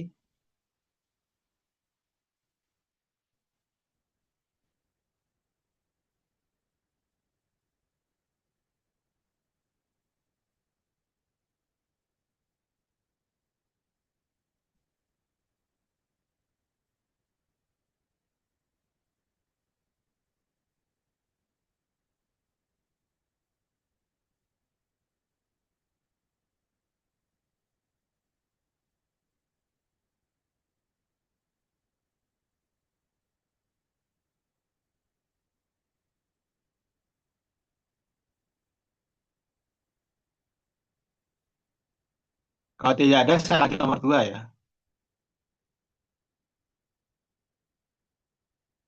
Ini semoga kalian nggak pusing ya. Saya itu bingung ya. Nanti kalau kalian belajar genetika jam jam segini gimana ya? Kalau bioselmol tumbuhan hewan masih bisa lah ya, malam-malam itu. Kalau genetika itu efeknya kan berat itu.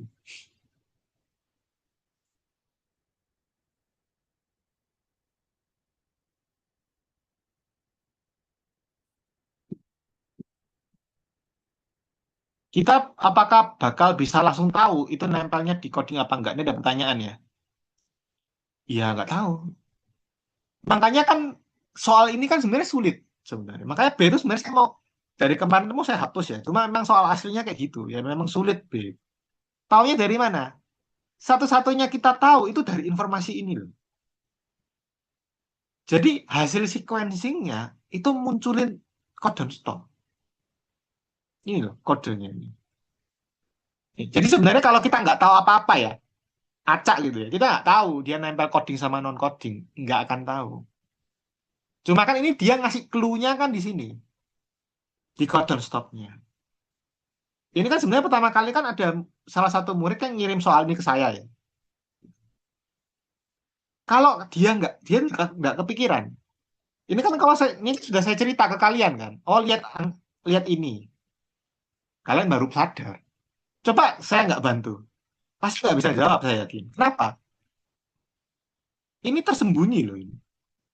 Kalau kalian sadar baru tahu, oh ini codon stop, baru sadar. Kalau nggak dikasih tahu pasti bingung, saya yakin.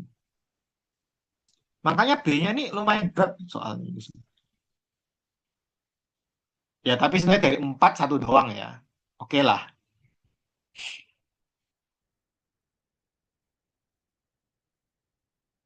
Ya nggak gitu juga sih. Iya. Berarti kan maksudnya gini loh. Jadi urutan yang muncul dari gel itu ada codonnya, codon stop. Urutan codon stop. Ya, berarti yang diperpanjang ini itu ada urutannya itu sama dengan codon stop. Ya, codon stop itu kan nanti terkait sama coding ya, coding. Ya, jadi ini pasti urutan yang sedang kita lihat itu adalah urutan dari coding strand. Berarti template-nya adalah non-code. Ya, kurang lebih seperti itu memang konsep. Cuma kembali sekali lagi ya, ini case by case ya. Ini soalnya lumayan menarik karena dia memberikan ini. Ini codon stop.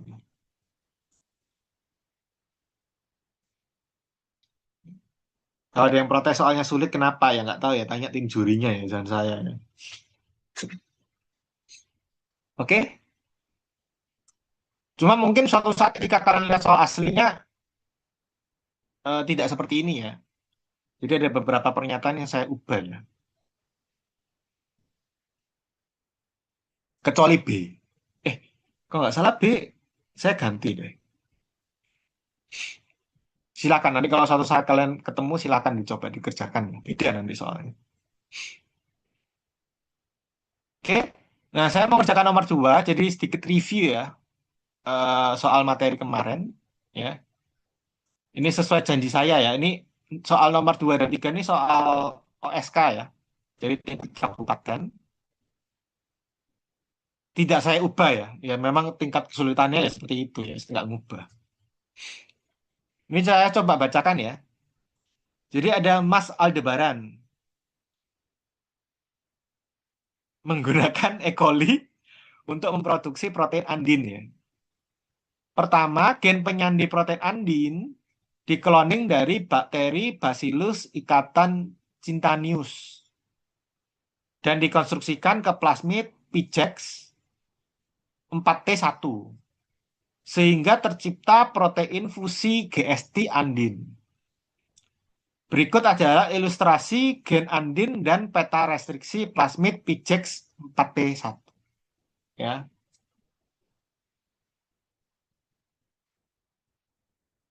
Jadi ceritanya si Mas Aldebaran ya, ini saya nggak tahu ya Aldebarannya dari filmnya yang mana ini. Banyak ini. Jadi Mas Aldebaran ini kan mau buat protein andin, tapi protein andinnya ini mau digabung sama suatu protein lain ya, namanya GST. Ya. Jadi di sini ada protein namanya andin. Ini nanti disambung sama protein namanya GST. Nyambung.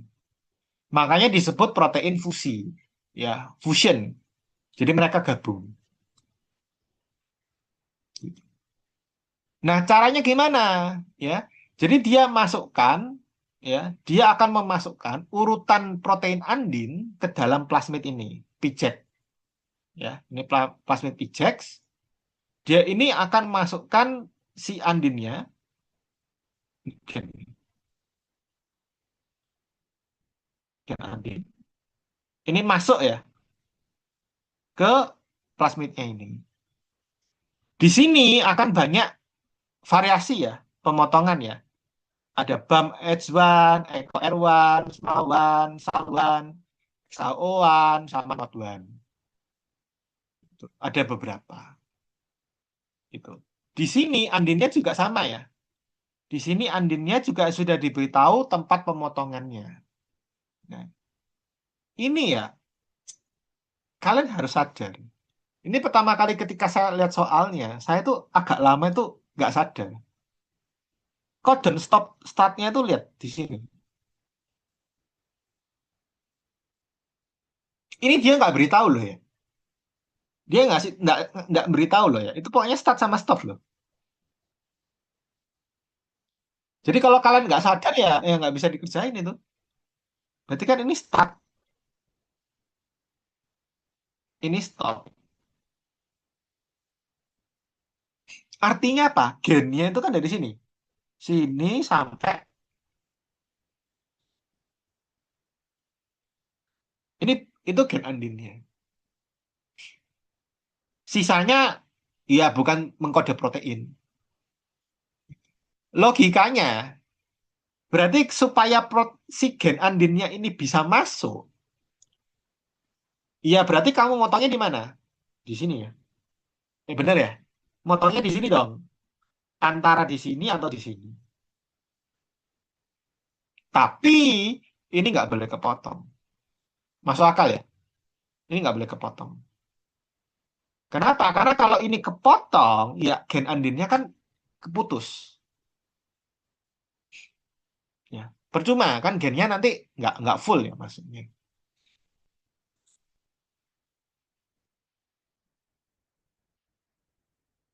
Loh, Andin ini memang nama sinetron ya? Andin ini siapa sih sinetron ini?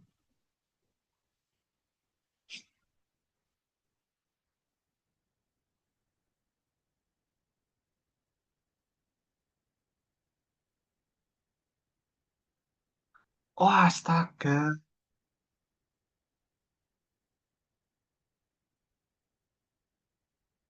Saya baru tahu. Ya, ya, terima kasih. Ternyata sinetron ya ini namanya. Ini saya pikirnya ada barang yang lain ya. Oke, gitu ya. Jadi prinsipnya seperti itu. Jadi ketika mau dipotong, mau nggak mau kan di sini ya, antara ini sama ini. Supaya bisa masuk.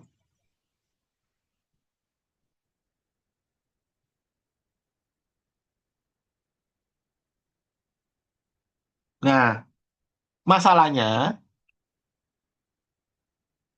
ini kan kalau kita lihat ya, di plasmidnya ini ada codon stop ya. Berarti promotornya di sini ya. Promotornya sini. Set.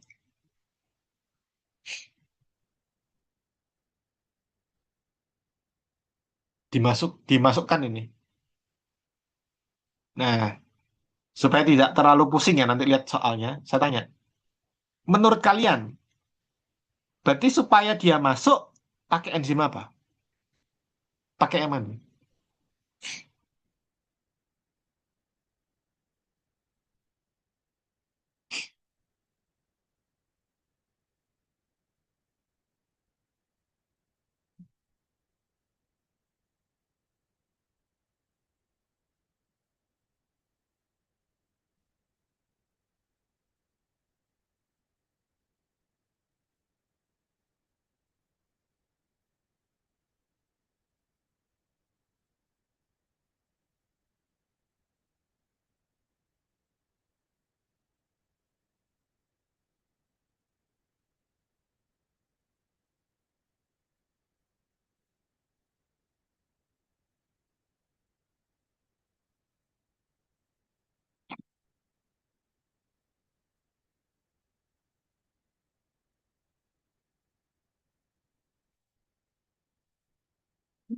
Ini ada yang lucu ya. Namanya diganti Sally ya. Bagus sih.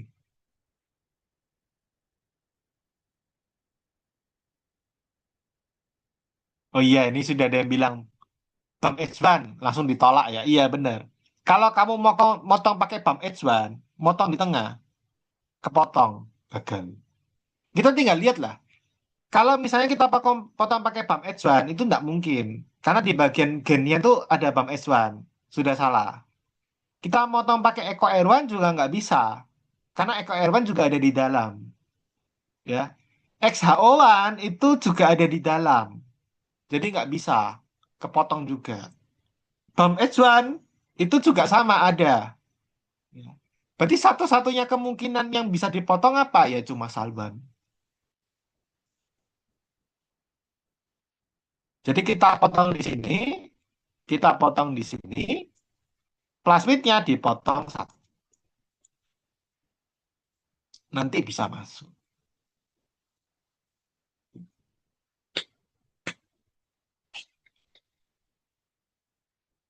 Ya. Mudah ya, mudah karena sudah saya beritahu ya. Dulu pertama kali saya lihat tuh, saya tuh nggak sadar ini loh. Ini yang nggak dikasih warna lain, nggak dikasih apa, cuma ditulis kayak begitu. Ini harus tahu-tahu sendiri loh ini. Ya. Makanya pernyataan nomor D, satu-satunya enzim presisi yang dapat digunakan untuk mengkonstruksikan andin ke pijek itu saluran. Karena nggak ada yang lain. Ya, nggak ada yang lain. Gitu.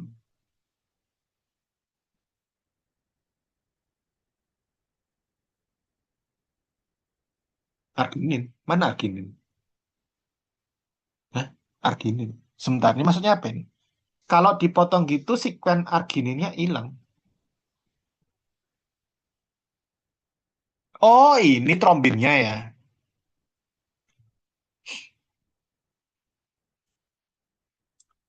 Jadi ini ini kepotong sebenarnya. Jadi pembahasannya tetap kepotong ya. Jadi ini ceritanya ini dimasukin ya, dimasukkan. Nanti kan dia masukkan protein ya nanti. Nah, huruf di atas ini kan menunjukkan asam aminonya dia ya. Jadi si plasmidnya ini sudah diprediksi. Urutan proteinnya apa? Di sini nanti ada urutan yang namanya ini ya, leukoalarginin glycine. Jadi bagian ini itu ternyata bagian ininya, sambungan. Ini sambungan antara protein andin sama protein GST. Kenapa? Karena GST-nya itu kan terletak di bagian kiri, ya. Ini trombin, andinnya nanti masuk sini.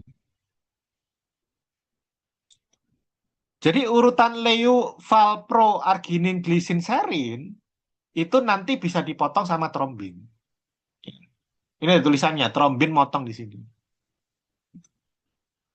Pasti ada yang bilang, itu nggak ada tulisan motong, Kak. Iya memang ya, karena kita dipaksa oleh pembuat soalnya tahu-tahu sendiri ya. Jadi di sini adalah urutan yang bisa dipotong sama trombinnya. Gitu. Fungsinya dipotong itu apa? Ya, kita ceritanya menyambungkan andin sama GST. Suatu saat kita butuh dipotong, kita memisahkan mereka ya untuk tujuan tertentu ya. Jadi di sini bisa dipotong sama trombin. Der ya. Jadi andinnya akan memisah sama GST ya. Makanya tanyanya dia nanya, trombin adalah enzim nuklease.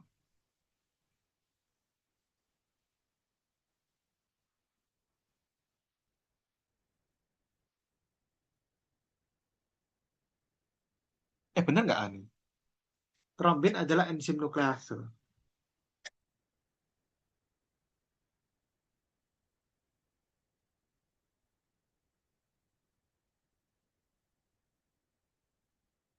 Ingat ya, ini kan motongnya itu kan di bagian proteinnya ya, bukan di bagian DNA-nya.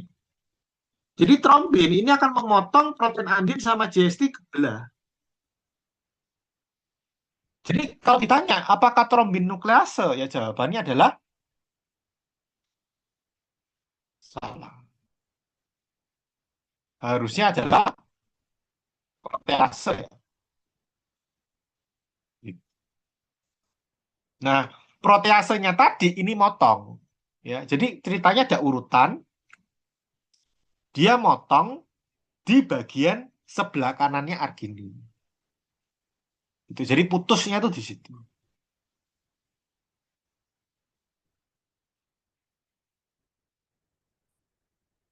Oke, gitu ya. Jadi dia bukan nuklease ya, tapi protease. Karena dari gambar dia motong di bagian polipetikanya ini.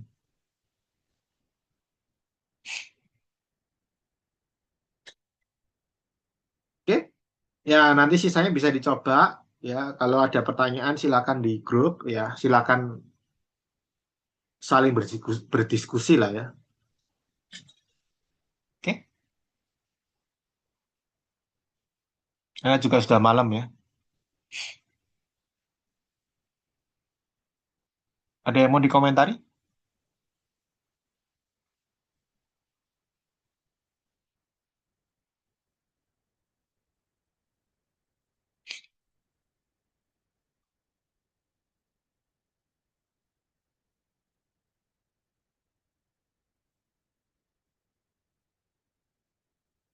Ini saya tahu ini materinya sulit ya.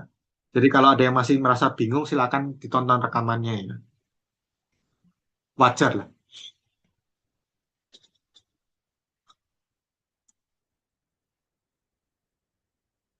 Tapi kalau kalian bilang, aman, berarti kalian tuh sudah lebih pintar dari mahasiswa sebenarnya. Karena materi ini kan sebenarnya materi setaraf mahasiswa ya. Jadi kalau kalian sudah paham, harusnya kalian tuh sebenarnya sudah lebih pintar di atas rata mahasiswa di Indonesia. Kalian harus bangga.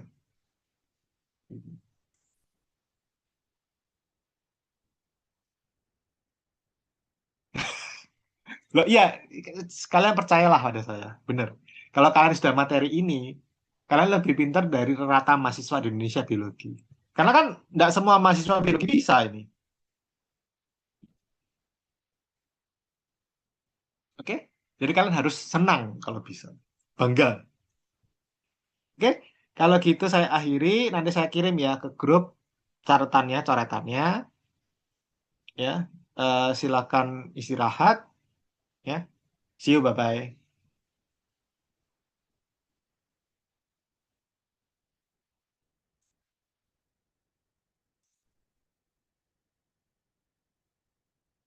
Ya, sama-sama.